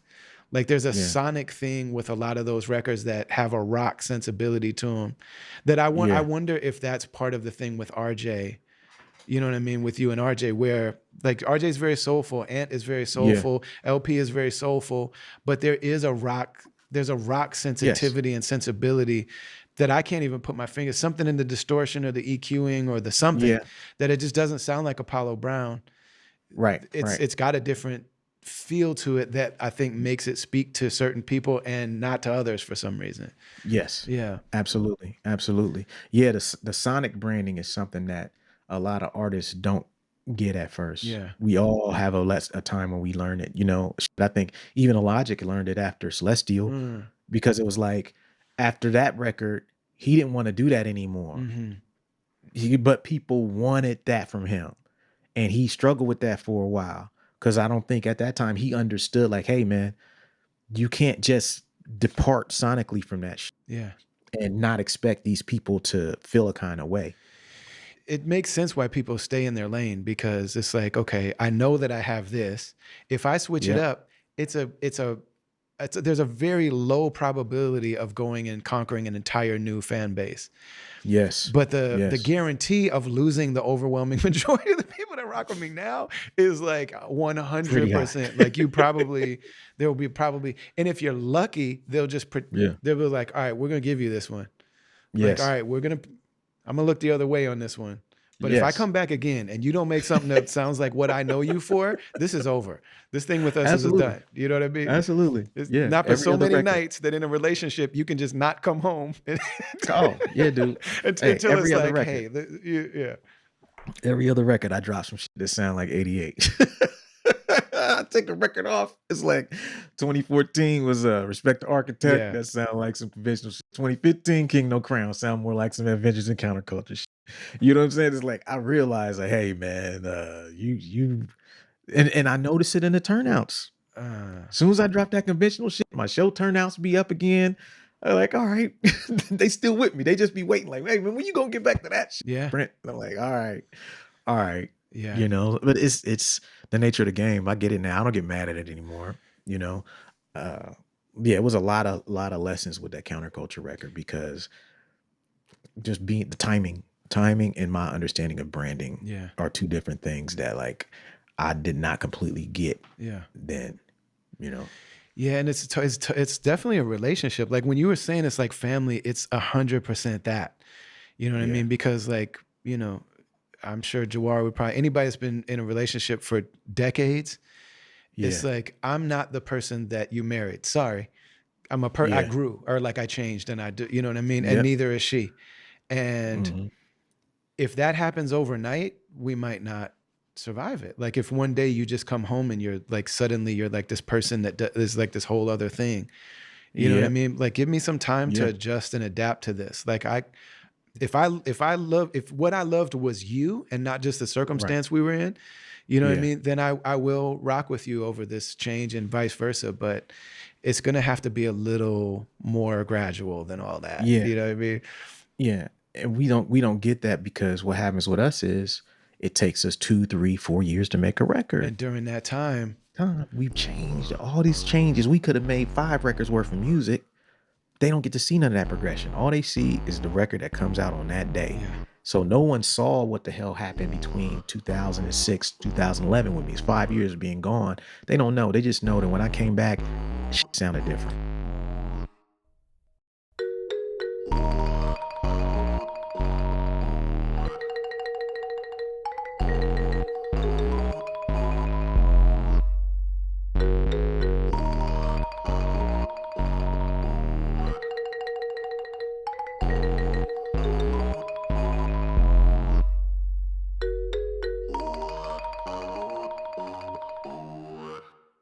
The second you say the word therapy, people that have done it almost overwhelmingly are like, yeah, I'm still in therapy or I'm taking a break or I did it. But almost everybody that really genuinely gives it a shot knows that they came away with something. And some people have entire new chapters of their life.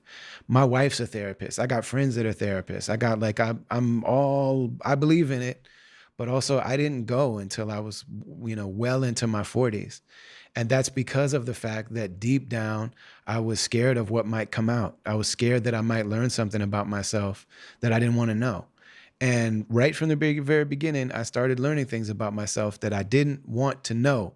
But now that I know them, I'm so grateful because a lifetime of hiding from the stuff that's going on inside of us that feels too painful to face, a lifetime of avoiding it usually leads to a lot of addictions and a lot of weird patterns that we start seeing in our relationships. So I thought because I'm Muslim, I don't drink, I don't smoke weed. I thought like, oh, addiction is for other type of people. I didn't realize that mine was food and the relationship I had with my body and all the weird, psychological, emotional stuff that was just tied up in that. And I learned things even in my first session didn't necessarily want to know about myself. But now that I know them, it's like the clouds have been lifted. I see myself in a much more genuine way. And it's just something that I highly recommend. So I don't live in America. I don't have a job, so I can't just like walk into a therapist office. People don't even speak English where I live in Turkey.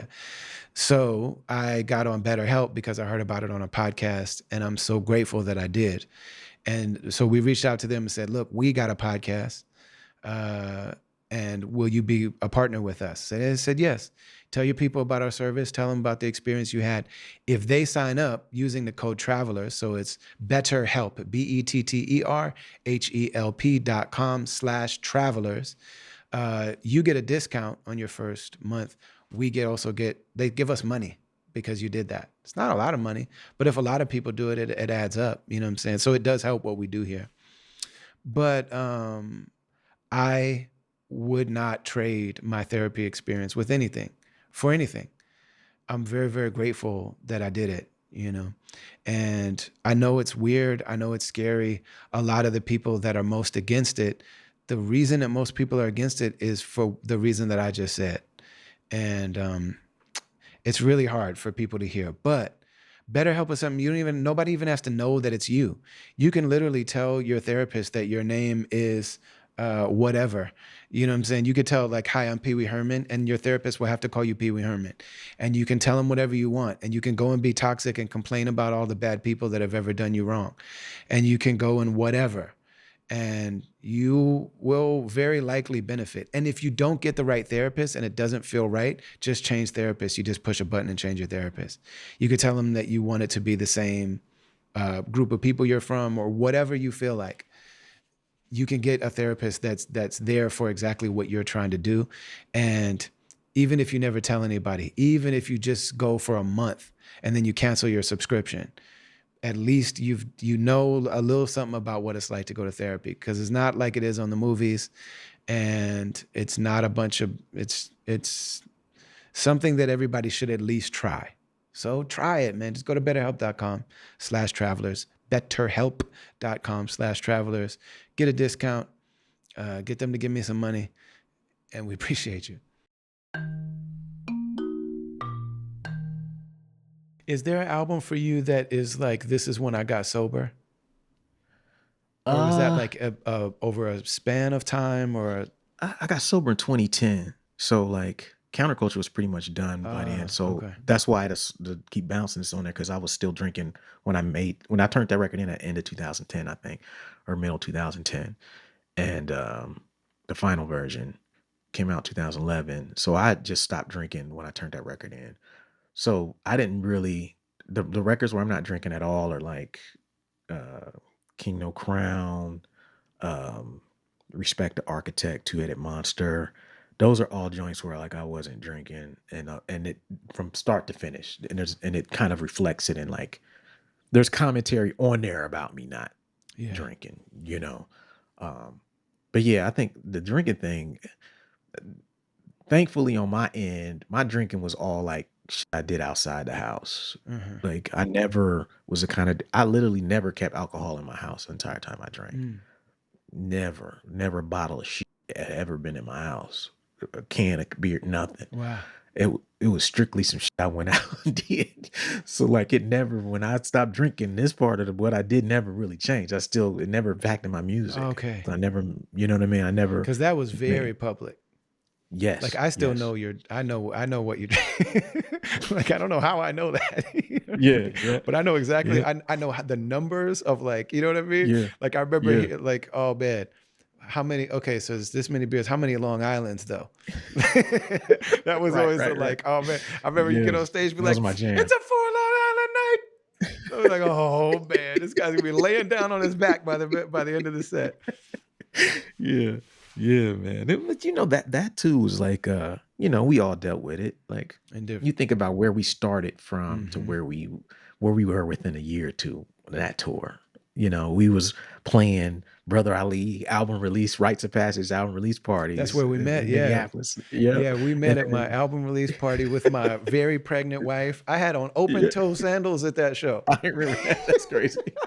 Yeah, I think you said something about it. And I remember being like, I don't really know you like that yet. You know what I mean? And there was a moment where I was kind of like, which kind of ranking are we doing here? Are we doing the we're gonna be friends ranking or the? And me and you did not connect at that show. And we didn't really connect till we got in the van with Sean. Yeah. And then after that, it was very quick. Yeah, man. But it's like we went from that to playing with Sean in front of thousands of people. Yeah. And it's like that takes some adjustment. Like I came from corporate America to that. Yeah. Completely different world. And alcohol felt like a necessary thing, for me to kind of make that transition socially. And it definitely helped me deal with the anxiety of being on stage and dealing with that many people. But it was something where it's like it reached a point where I was like, this is not benefiting my life at all anymore. And I need to really make some decisions. There was like a month where I almost caught like 2 DUIs back to back. And I was like, this ain't gonna work. Like I was in Columbus. I got pulled over leaving the bar. Then like took a field test and 2 cops were out. They sat me back down inside the car. And the 2 cops were outside the window arguing, debating. I think he is. I think he ain't. I think we should. I don't know. He didn't. He looked like he all right, but this was just because my tolerance was so crazy.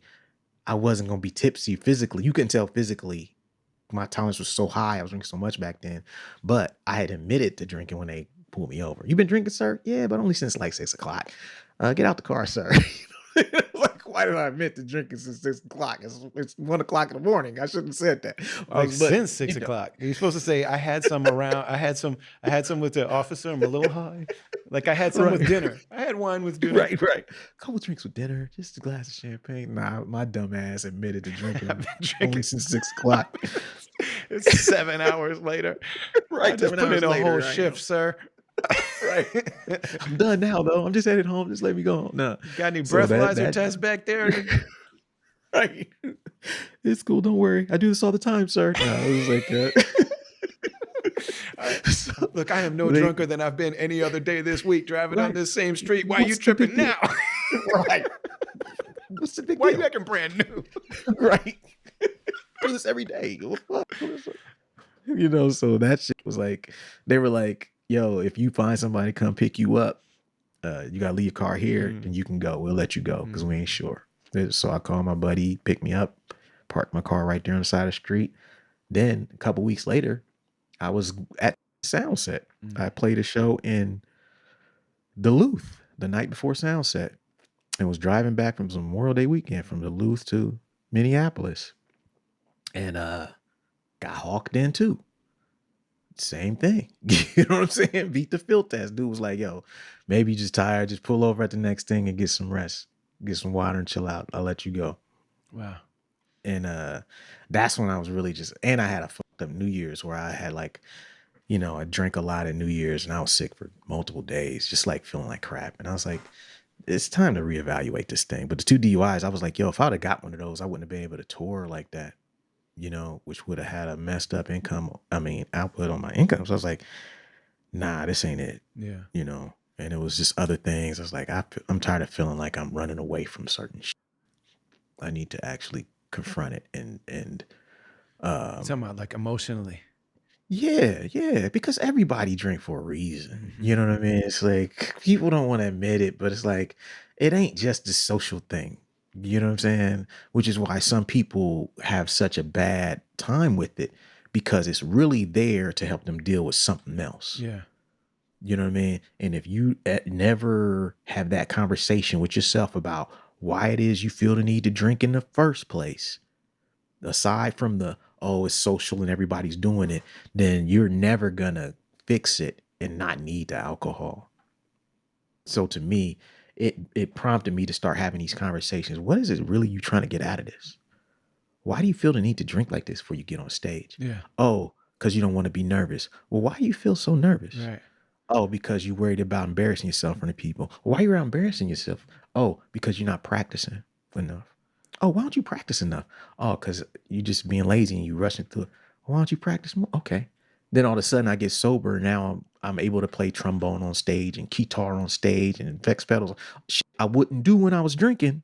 But now it's like, I'll do it now. Yeah. It was about the anxiety of performing and being in these new situations and not wanting to to deal with that head on, because I didn't want to drill down and drill down. But why though? Yeah. Drill down. But And then why you though? get to But why something though? like self-worth. Then you get Yeah. to something like, well, how come my dad didn't whatever? Or how come Yeah. my mom said that, you know what I mean? Or like, Yeah. yeah, I had the same thing with food. Like it was so easy to lie to yourself if you like, Mm-hmm. I've never drank, I never smoked, I never did anything. So it's so easy to just be like, yeah, these people really seem to be struggling. But it's like, come on, homie, you're not supposed to eat a whole pizza and a whole thing of ice cream multiple times a week. Like that's not what you're supposed Yeah. to, you know what I mean? No. And it's funny because you would always like jokingly, you were one of the few people that be like, "What's up, man? Damn, getting fatter than before. Okay, what's up? How you feeling? Da, da, da, da, da." You know what I mean? It's like just being real. You know what I mean? Just Yeah. being honest. But man, and yeah, and it was a very similar thing. Like when I moved here, I connected with a guy who had been big, and Yeah. he runs marathons and stuff now. And I was like, "Can you help me?" He's like, "I can only help you so far. You're gonna have to deal with your relationship with food and with your body." Mm. And so many people don't want to do that. You know what I mean? Yeah. And then once you do it, it's like, I wouldn't, if before I knew these things about myself, I wouldn't have wanted to know them. I understand. But once you do know them, it's Yeah. very empowering. But it's Yes. not an easy Yes. thing to learn about yourself. Mm-mm. And and a Mm-mm. lot of times they're obvious to everybody else in your life. And just like you're the last one to acknowledge them to yourself. It's so true. Be It's like, so oh, I true. hated my body because I'm albino. So I never thought Yeah. I was valid. And I grew Yeah. up in black culture, but my body is not black. Yeah. So it's like, Yeah. man, so maybe, you know what I mean? My body's associated with something that my body Yep. is associated with something that I spent my whole life trying to disassociate from. Of course, you're going to neglect your body. Yep. You know what I mean? Yep. Of course. Yep. Or just only feel joy, only feel the joy of eating. Yep. Of course, you know what I That's mean? true. So if you say it to somebody else, anybody that knows me will be like, yeah, obviously. Like nobody knows how to say this to you. You know what I mean? Because Yeah. you're not ready to hear Yeah. it or whatever. Mm-hmm. So it's yeah. But then But you got to get to it. so where was that in relation to your? Because I mean, not only did you stop drinking, but for a long time you didn't have a refrigerator in your house. You know what I mean? I think if I understand Yeah. right, there's still you're Well, still no, I plant got a refrigerator. based. Well, that was shit. I got sober in 2010. I remember my brother passed away in 2012. Uh-huh. He had a stroke in 2011 while I was touring for Adventures in I Counterculture. remember that. And I remember coming home and he moved in with me. Then my mom came up and moved in with me. And then having to take him back and forward to his appointments and everything, and in a wheelchair. My brother was about 300 pounds at this time. That's a heavy person to be pushing around in a wheelchair and like going to shit. He had all kind of shit going on. So it's like seeing that made me start looking at diet differently. Mm-hmm. So prior to that, I never paid no attention to food really. I was Oh, you were always, the king of drive-throughs because you just wanted to get it over yeah, with. Like, let's just cure yeah, hungry as quick as possible. yeah, First drive-through, we yeah, hit it. We spend as little money as possible and keep it bro. moving. Keep driving. Yeah. Yeah. And you know, like that's not no way to really be. That'll mess up your health really quickly. And like seeing what happened to my brother, I was like, the only conclusion I was having is like, yo, this is in your future if you don't change. Mm-hmm. Like if you don't change, high blood pressure, diabetes, all these degenerative diseases are gonna visit you. And so I started looking at that shit, started reading, and then there was points where I was just like, I would be like vegetarian, I would be vegan. I was like, there was one point in 2013, I think I got down to about 130 pounds. People was worried about me, 135 pounds. It was just, I was just experiment with diet and shit. People was Oh like, yo, are you on drugs? People thought I was fucking man. out of here. They thought I I don't was, think I ever saw you then. I'm trying bro, to I figure was, out what your head looked like. bro, I was thin as shit. Like I was, right now I weigh 170, 175. I was 135 in 2013. And people was concerned, but I had never felt better because I was sober. My diet was great. Great. Like saying there was times where my refrigerator broke and I was like, fuck it, I don't need it. I'm gonna just go buy You were fresh shit raw every food. day. Yeah, you were Yeah. raw food. For like 6 months or 7 months, I was like, I don't need a fucking refrigerator because who cares? And then the bike was always a big thing too, right? Yes. Yeah. Yep. Yep. I still ride a bike sometimes now, but it's like those are things to me. I look at health now as like an investment, not only invest in my future, but like an investment in like my family's future, because like I don't want my family to have to go through what I went through with my brother. Mm-mm. See, if Jawar said that on your on your podcast, you'd tell him say it again for the people in the This thing on. This thing. Especially if he had a I'm certain saying. bar. Say that again for the bit. It's funny. I just see him like he knows he's gonna like this. I see it now when I watch your podcast. The second he Yeah. says something dope, he's already preparing to have to say it again. One of the things I love about your podcast is Yeah. that, you know, ever since we grew up, there's always this thing about like, you know, black men are like this, the dads aren't around, da da da da. All of the stuff that I know about being responsible and being Yeah. hardworking and being a person of character and integrity and all that Yeah. stuff all comes from black men. And the way that you explain it, it reminds Yeah. me exactly of how it was taught to me, and women too. But the Yeah. examples were men. Like my life is just Yeah. full of men that I looked up to when my white dad was doing all kind of different stuff. You know what I mean? Yeah. And so like you and Liff were some of the first people that I knew that said, okay, there's not a retirement plan in Yeah. music. There's not like what's going to be the next phase. I want to start developing something in my business portfolio to where I'm not always going to be in my 20s trying to jump on stage and battling everybody. Who knows how long this underground indie thing in hip hop is going to last. I want to start like, how can I start positioning myself? And so you and him were the first people that I knew that got into properties and started working on that. So did you start by buying your mom's house so that she could move? Is that something you share? Yeah. I'm sorry, Yeah. like I don't know if Yeah. that's like Yeah. part Yeah. of the Yeah. public. Yeah. That was the first thing She I wanted did. to 'Cause move. like She wanted to go down south and like have her golden years, and yeah. she Yeah. needed And take somebody care of to. her father at the time. Okay. And at the time, though, this house had been refinanced so many times, it was underwater. So like she couldn't really sell it. Both my parents died with their houses underwater.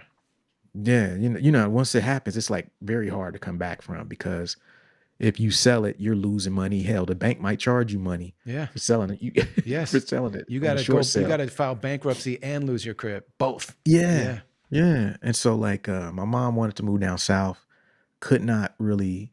Well, I looked at it and I was like, you're not gonna be able to sell this house, mom. Like, and then so she was like, well, so just not only did she not have no money to move down there, she couldn't sell the house to move down there because it was underwater. She'd lost. So at the time I was in Cincinnati, I was like, I wanted this house to be in a family. And so I was like, I don't want this house just to be gone. Even though I'm barely home and touring so much, I was like, how about this? I was like, I'll buy that house off of you and I'll give you the bread to get your house down on that end. And so I bought this house for whatever was the mortgage, that was owed. It was more than what it was. And because there was liens on it, things of that nature. So it was like, it wasn't the prettiest thing, but I had faith that like this was the best move at that time. So I was like, let me just get this. And so that was like 04, 05. And that's what prompted me to move back to Columbus, this house, and just like wanting to get out of Cincinnati. So things kind of lined up perfectly for that. And then helped my mom get a house down there, gave her the bread so she can get something down there. And that was the first thing I ever got was this. And so then in getting this, then it was like other cats was into it. I met like I ain't saying met, but like my guy Jakida Motormouth from Megahertz crew. Okay. He was heavy into real estate. So like he was like really into it back in 05, 04, 03. And which was like, so he would come through, we working on music shit, and I would just be picking his brain about it and real estate investments and all kind of stuff. And like, he kind of plugged me with an agent who kind of got me into another one, my first rental property. And I had that one for a while. And then that one, I did some shit wrong with that one that I fucked up. And I pulled money out and I shouldn't have pulled no fucking money out of it. I should have just. Is that the one you renovated? Yeah. Yep. I renovated it and put a tenant in there. Sunk a bunch of money into it and couldn't get it back. And every business it was like that. And then the 08 housing thing whooped my ass. That's when it was like everything was cool till 08, and then the value just bam. The next, how am I underwater? Like, wait a minute. Yeah, wow. Yeah. So like that kind of kicked my ass. But so then I finally got out of that one. And then like I was like, I'm never doing this shit again. You know what I mean? I'm leaving real estate alone. Because I was like, at the time I was like, I want to start focusing on just being an artist. And it coincided with the whole counterculture thing where I was like not trying to do weightless anymore. I had only had one solo record out. I was like, I need to put some of this effort into my career because I don't really have a body of work as a solo artist. You know what I'm saying? So it's like, I want to fall back from this real estate thing and focus more on that. And so I focused on that and I was real happy with how that shit was going. And then I had a homie who came through one day and he was like, yo, man, tell me about him and his brother who was beefing over this property all the time. Every day, like, man, my brother, man, he fucking asshole. He won't help me fix this motherfucker. I was like, man, where's this fucking house you keep telling me about? It's right down the street. I said, what? So it was literally like 10 doors down, the same street I live on. So, let's go down there. We walk down there. He takes me in there. It's a fucking mess. You know, him and his brother ain't never done nothing to him. I'm like, look, man, let me think about this. You know what I'm saying? Because he never hit me like, do you want to buy it? I was like, yo, are you trying to sell this joint? And he's like, yeah, but my brother might be tripping. I was like, well, let's figure something out. You know what I mean? And so we worked something out and like I bought that house and it needed a total rehab. So at one point I owned 2 houses on the same street, but it was free and clear. I bought it with cash. So it was like, you know, he's a street dude, if you know what I'm saying. Like, you know how them transactions be. Oh yeah. If you got cash, So it's that's like, yeah, you're talking a yeah, whole different language. Like, oh, yeah, it's a word. whole different economy. Like you Yeah, can get all types of yeah, things. because I'm You know saying what I mean? that's also a laundering opportunity for any other Yeah. yeah, shoebox cash. You know, come from here, we was touring artists. That's all we was getting was Mm, cash. So it was like a whole different. Some of the only people who can even go into that space and come out and bust moves. You know what I'm saying? So, yeah. you know, so I bought that thing, and then I sat on that. That was probably around 2015, I think I bought it, or 2014, I bought it, and then start touring, start doing okay. Then I was like going through the same thing. I was like, this thing needs a whole rehab, and I don't want to be down here every day. It was like every time I go down here, it's just $1,000 here, 1,000 there, 4,000 there. I was like, yo, if I ain't got 5 grand, I'm not going down there for a Yeah, I while. remember you said that. Like, I can't open the door of that place without there being a $5,000 problem staring me in the face. Like, I don't even want to Right. open that door because I know I it's want going to to cost go. 5G. I think it was one time you were like the what do they call it? The cover charge at my rental property is $5,000. Right, right, Like, right. damn. Yeah, like you gotta be ready. But I was like, I know that owning is the right thing. So what happened was, as I'm down there, it's just going down every day, 2, 3 hours a day. People in the neighborhood, we all grew up together. People start talking. Mhm. Who owned that house? Who owned that? No, Albert owned that. We really? So people start asking, who owns this house down here? Who's fixing it up? Uh, so then people start knocking. Yo, what's up with this house? You trying to sell it? You trying to fix it? What you trying to do? I was like, nah, I ain't trying to sell it. So then it was like, you want to sell it? I was like, I'll sell it. And I named the price that I owed on this house, Yes. which was way more than what that house was worth. But I was like, fuck it. I'm only selling it if Right. I'm paying this off. Yes. And they was like, that's too much. That's too much. We taught you. I was like, hey, cool. I'm gonna sit on it. I'm gonna just keep doing what I'm doing. 6 months later, they was like, we got that for you. I was like, all right. Went on tour, came back. They were like, let's set the closing for the day you get back. This is like a two-headed monster tour. I came back from tour that Monday. Sold that house to them. Then that Tuesday, went right over to my bank and paid this house off. Like, boop. So like at that point, I was like, yo, my real estate mission is complete. Yeah. Yeah. The first part is complete. You know what I mean? Yeah. Like just free and clear on anything is big. You know what I mean? So Yeah. I'm not messing with it now, but I'm probably gonna do something else in the next couple years. You know, something small. Around that time too is when you started. I remember when you got a camera, and I remember you Yeah. started, you were saying that you were dabbling in video, but I'm like, what do you mean you produce this video? Like suddenly there were just music videos. And you were Yeah. like, yeah, it's a visual, it's just you're just making a beat with a camera instead of a sampler. The Yeah. material is like what you point your camera at is what you're sampling. And then but you know what I mean? So you sample it and then you take it in the computer the same way you do a record, you chop it Yep. up and you assemble it. And I was Yep. just like, no, you don't. What are you talking about? Like, no, you don't. It's different. You It's don't just not the become same. a whole video director. What is this? You know what I mean? But Yeah. it was pretty good, like right away. Yeah. And Yeah. then, for me, in terms of observing that whole thing, it's like, yeah, there's a bunch of great music videos. You can do all your own video stuff and for your friends and all the stuff but then you did a documentary, Yeah. the King Yep. No Crown documentary. And you Yep. went on tour, not with a new album, you know, and I mean, I Yep. want to talk about books too, but Yep. like not with an album, but with a film that you made about the work Yeah. that you did. And people showed up in Yeah. multiple cities for a Yep. tour of a film, Yes. Yep. A film tour. which is something that Yep. was just like a yet another thing that I'm like, damn. And I remember thinking like, man, I wish Mikey was here to see this. Can't remember if I said it Yeah. to you because I didn't want you to have a sad thought in the midst of Yeah. this victorious moment.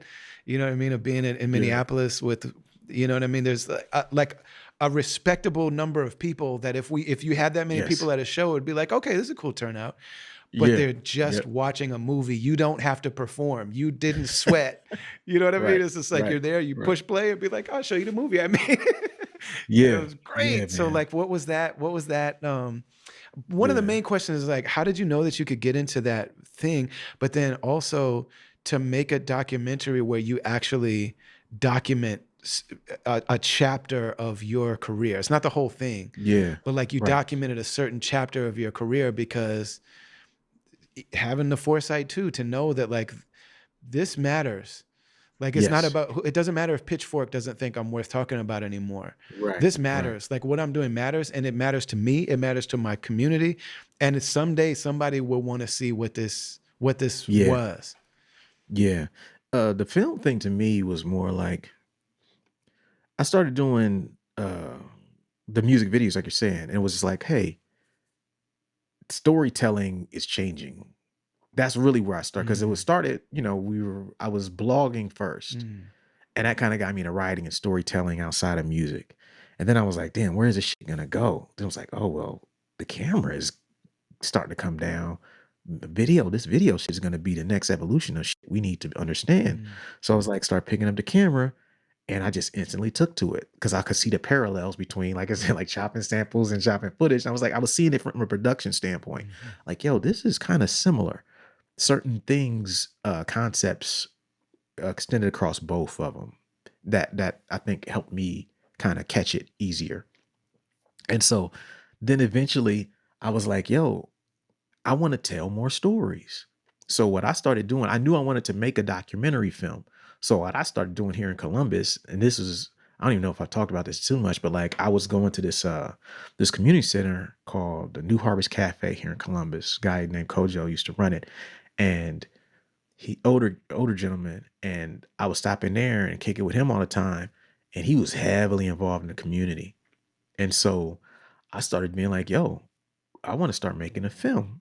But I was like, I don't know anybody in the community. And I was like, would you let me throw a meetup here? He's like, yeah, go ahead. So I started throwing this meetup for about 6 months. It was called the Aspiring Black Filmmakers Meetup, monthly meetup. And it was a bunch of people who hadn't made films yet or was just cameramen. It's just different roles. Some were just writers, some were documentary, some were feature filmmakers. And we would meet there and I would just kind of lead discussions. I would show. So there was like one discussion I led where we started with these African filmmakers who like were making, I don't know if I can't remember their name now, but they would make these crazy African mm. action flicks with like they had After Effects with these weird ass bugged out effects, and these movies just became like cult classics. Yeah. I can't remember where you know the dudes I'm talking Yeah, about, yeah, yeah. but I yeah, can't so call the name right now, but I know exactly what you're talking about. yeah, so like it was when they first started blowing up, and I showed it to everybody, and we just had a discussion about just like doing more with less. Mhm. And how we shouldn't be complaining about not having the means. Like, look at these guys. And everybody in there was like, yeah, you don't need a lot. Like, look what they're doing. Like, they're learning how to make a damn, muffler look like a bazooka Right. because they can't afford a real muffler. They got somebody just making things out of common things that are laying around, props. And those are kind of discussions we would have. And it kind of helped me meet a lot of people. And I just started running around. So there was like 2 or 3 films I was trying to make before King No Crown. Mm. And so I couldn't get them done. It was either one was like one was about family, and that one just ran into problems because of just like that whole world was a trip. Dealing with the whole grants and the whole Mm. these organizations trying to control it. And people wanted me to do it, but they were trying to, it was a mess. I didn't like it. So I'm like, nah, if I'm going to do a film, I'm going to do a fucking film. And if the United Way want to pay us some bread, they're going to have to wait till it's done. Then we'll talk to them. But people in that space was trying to get bread for that thing immediately. So it was like causing this confusion. So I was like, you know what? I'm out. here you go. Here's the hard drive. Here's everything. I'm out. There was other films I was supposed to do this documentary. There's a girl whose family, first black family, moved to like Lima, Ohio or some shit like that. I was trying to do films. And then like she was like, yo, I'm quitting my job and I'm about to cash out my 401k and I'm gonna have mad money. I'm gonna give you $5,000 to do it, 10 grand. I was like, let's do it. Quit her job, bought a car with 50 grand. No movie was made. So I just kept trying, and eventually I was like, yo, I gotta make a movie that I can control. I was like, what do I got going on? I was like, I got this King No Crown thing going on. My record's coming out. So I'm like, I'm gonna make a movie about that. So I just started getting my guy Mario, like, come through and interview me, come through and set up the camera, come through and capture some of this shit. So I would just have him coming through whenever I was doing something or had people over here or anything that going on, he would just come through and capture it. And I was like, eventually we want to have enough. So I had like a 30-minute version of the film, but then it didn't feel finished. So I went on that tour. And then when we got in that accident, I was like, that's what was missing, conflict. I started reading about story, and like, if you don't have conflict, you don't have a story. Yeah. You need to have something for your hero to overcome. Right.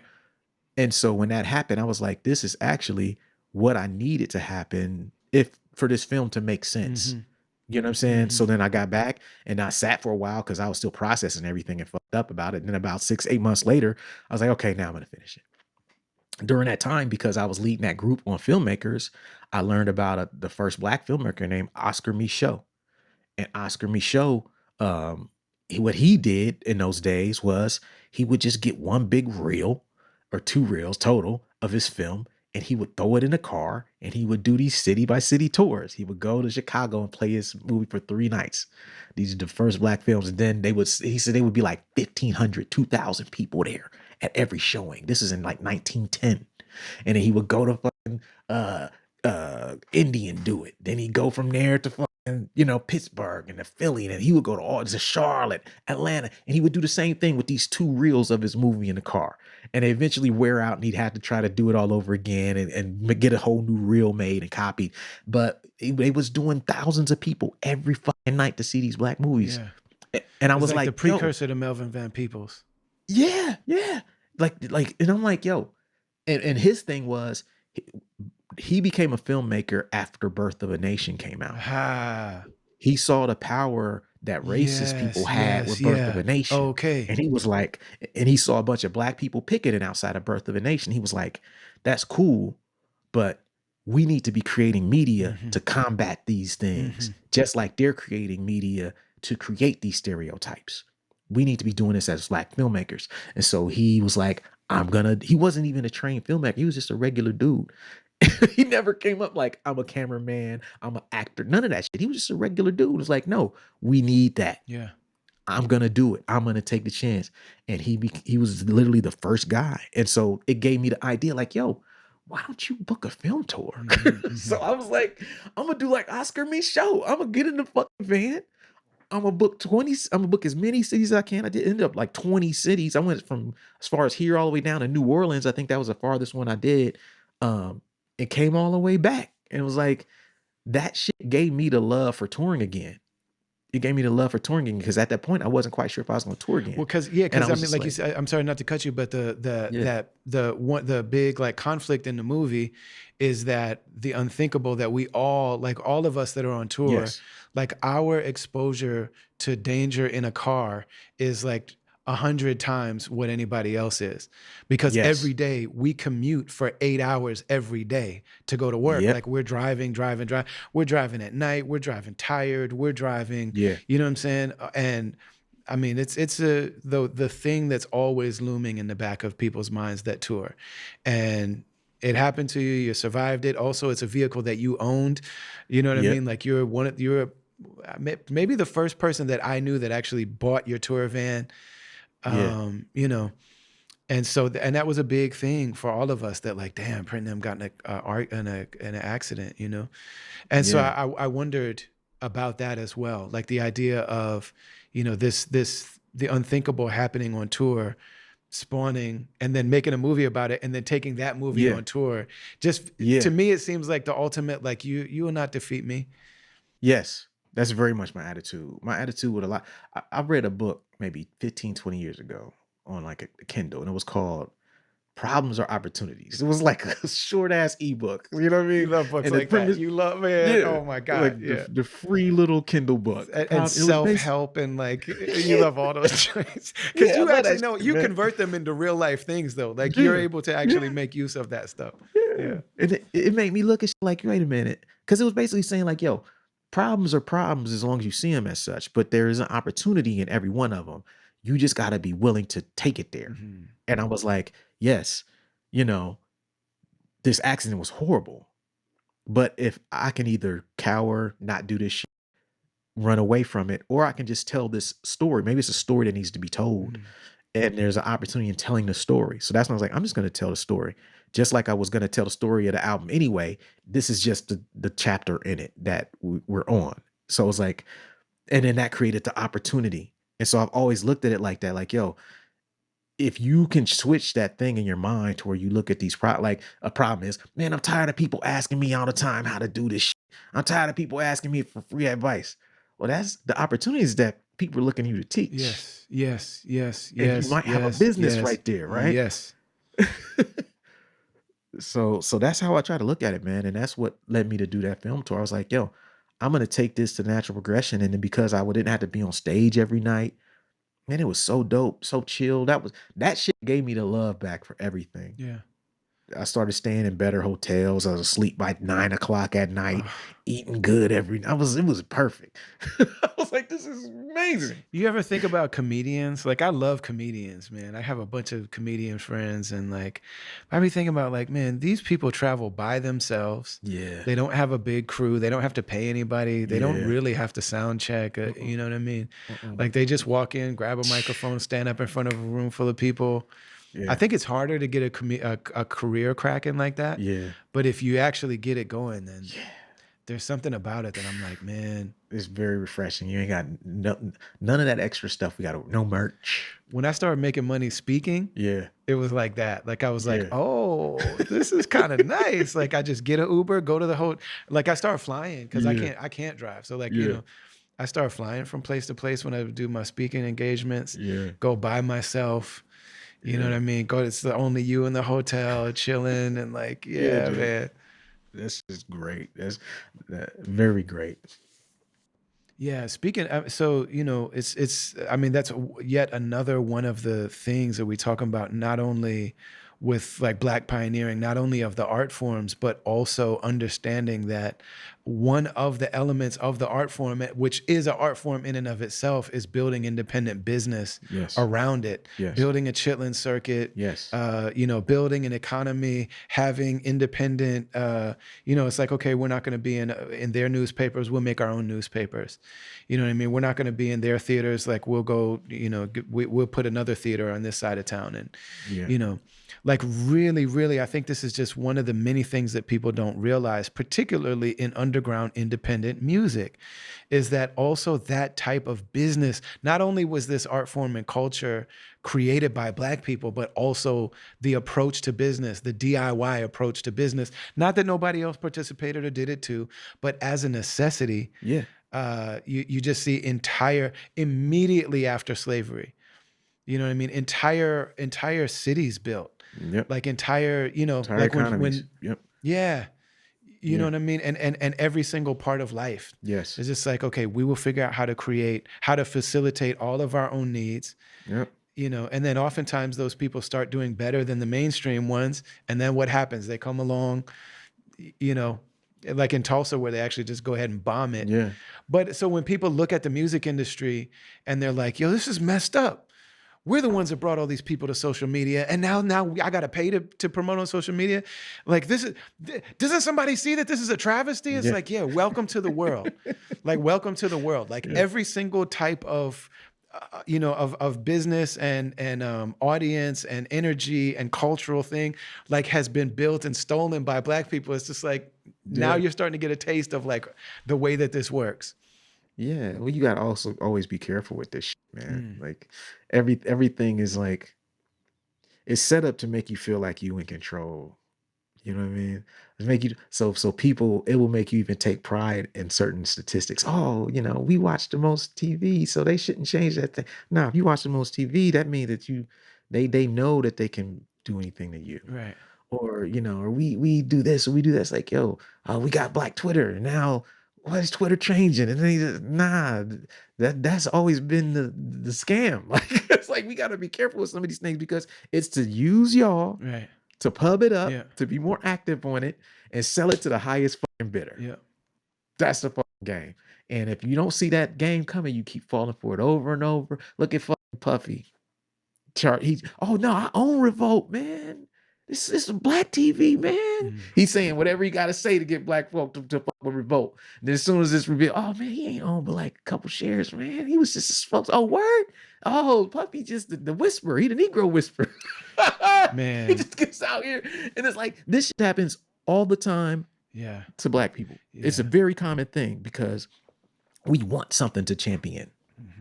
And we have to be very careful because these corporations are very, very slick. They're very, very advanced. They know the game. Yeah. Who said Democratic Party? Pick it up. Right. I mean, Democratic Party is like, I mean, it's, every 4 years. Those are the kind of things that you don't talk about on your podcast. No.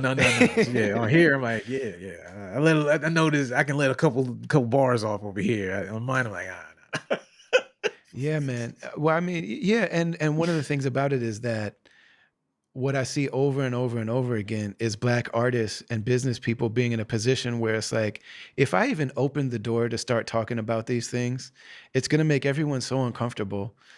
You know what I mean? That it's that like that, then I'm just going to be that guy. Yeah. So like, that's part of what I like. Dame Dash at some point was like, okay, I'll just be the tell the truth about the music industry dude. Yep. I love You know what I mean? Like, okay, like you guys don't want to buy any music from me anymore. Yeah. You're a culture vulture. You're a so-and-so. You just have a job. You don't own this. You can't give this to your son. So I'm like, man, I don't have a vote in these things, but I know when I'm scrolling and if I see Dr. Omar Johnson, I'm like, this might be funny. Yeah. But if I see Dame Dash, I'm like, that, Yes. you know what I mean? Right.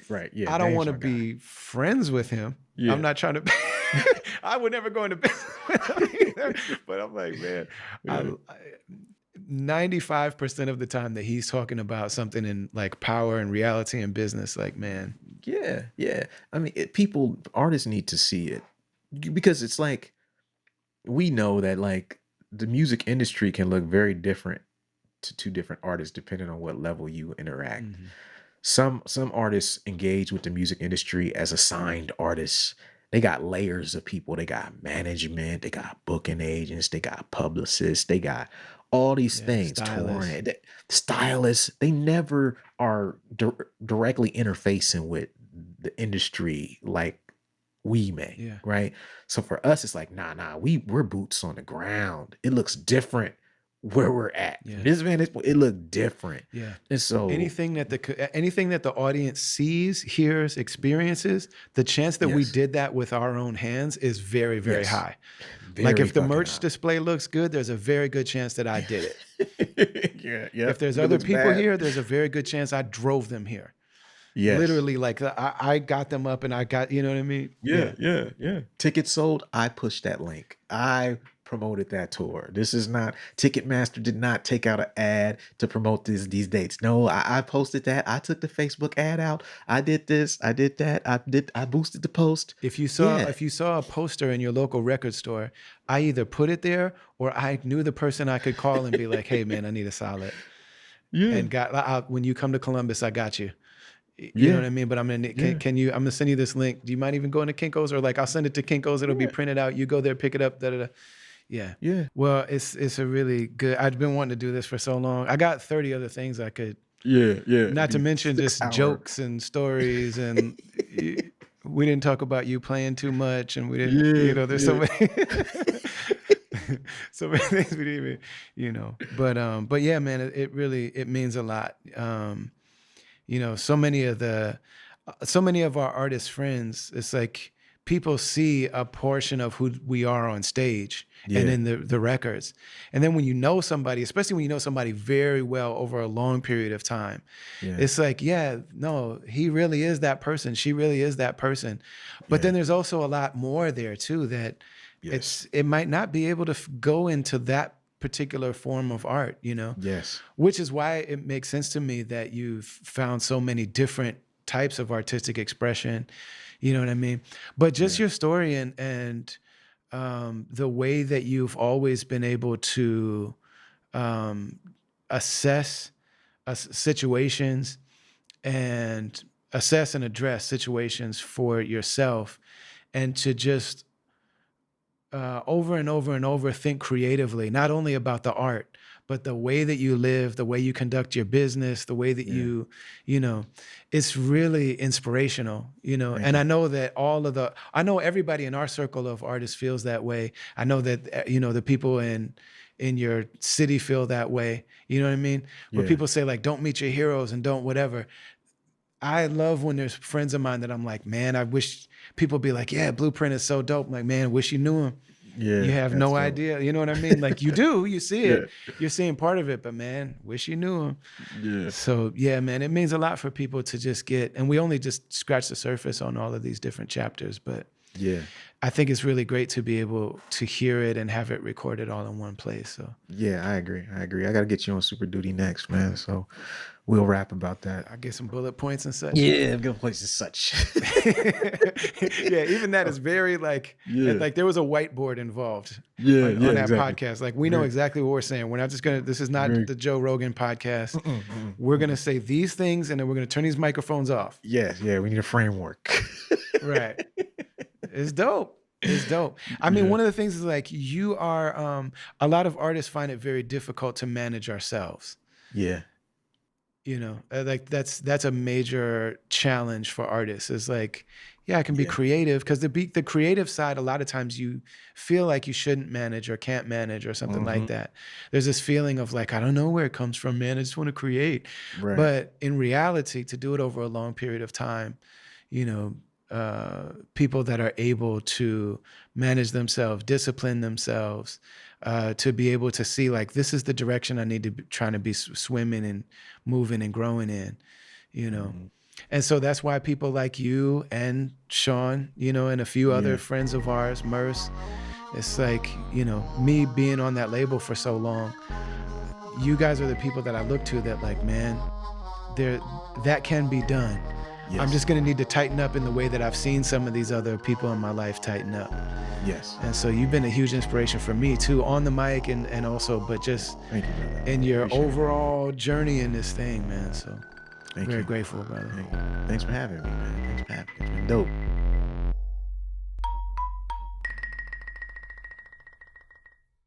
This was a long one, I know, and I'm grateful for those that stuck it out to the end. But Blueprint is one of those people that in this community is absolutely a leader. You know, he said, I don't know how these get edited, but you know, he said that he's something of a reluctant leader. And Slug from Atmosphere said the exact same thing. But when you get these people that have a vision for what's possible that the rest of us don't have, like we all rap, but somebody like Slug or Blueprint or LP or Merce, or, you know, there's these certain people that just have a vision that like, hey, we can do something with this and I'm going to try it and I'll show you all. And then if you all want help navigating it, once I've gone and tried something that nobody else tried from our little scene, then maybe I'll help you out with it. So Blueprint is one of these people that I'm just so grateful for, and it really means a lot to me that he sat and shared his story with you. Don't forget to check out brotherali.com. The Satisfied Soul tour is coming. The album is coming. The tour is just only like a month away. And I'm just really very excited. I hope y'all get tickets. I hope that I don't embarrass myself. Like, I hope you guys don't embarrass me, like by me taking Ant on the road. He usually tours with Atmosphere and a tour bus and plays these big places. He's going to come play the places I play in a van. So I really hope that you're there. I'm going to make the most of it either way, but I really hope that y'all are there. What else is going on? If you go to Zakat US on social media, ZAKAT, or zakat.org, you can see the amazing organization that really keeps this podcast going in a lot of ways. You can also get down with the caravan at brotherali.com.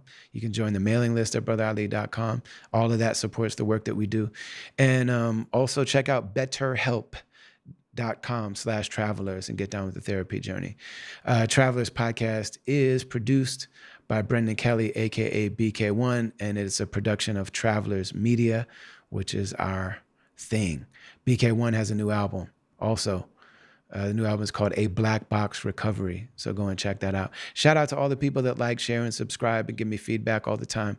We love you all, and we'll see you next week, inshallah, as we greet you with the greeting words of peace.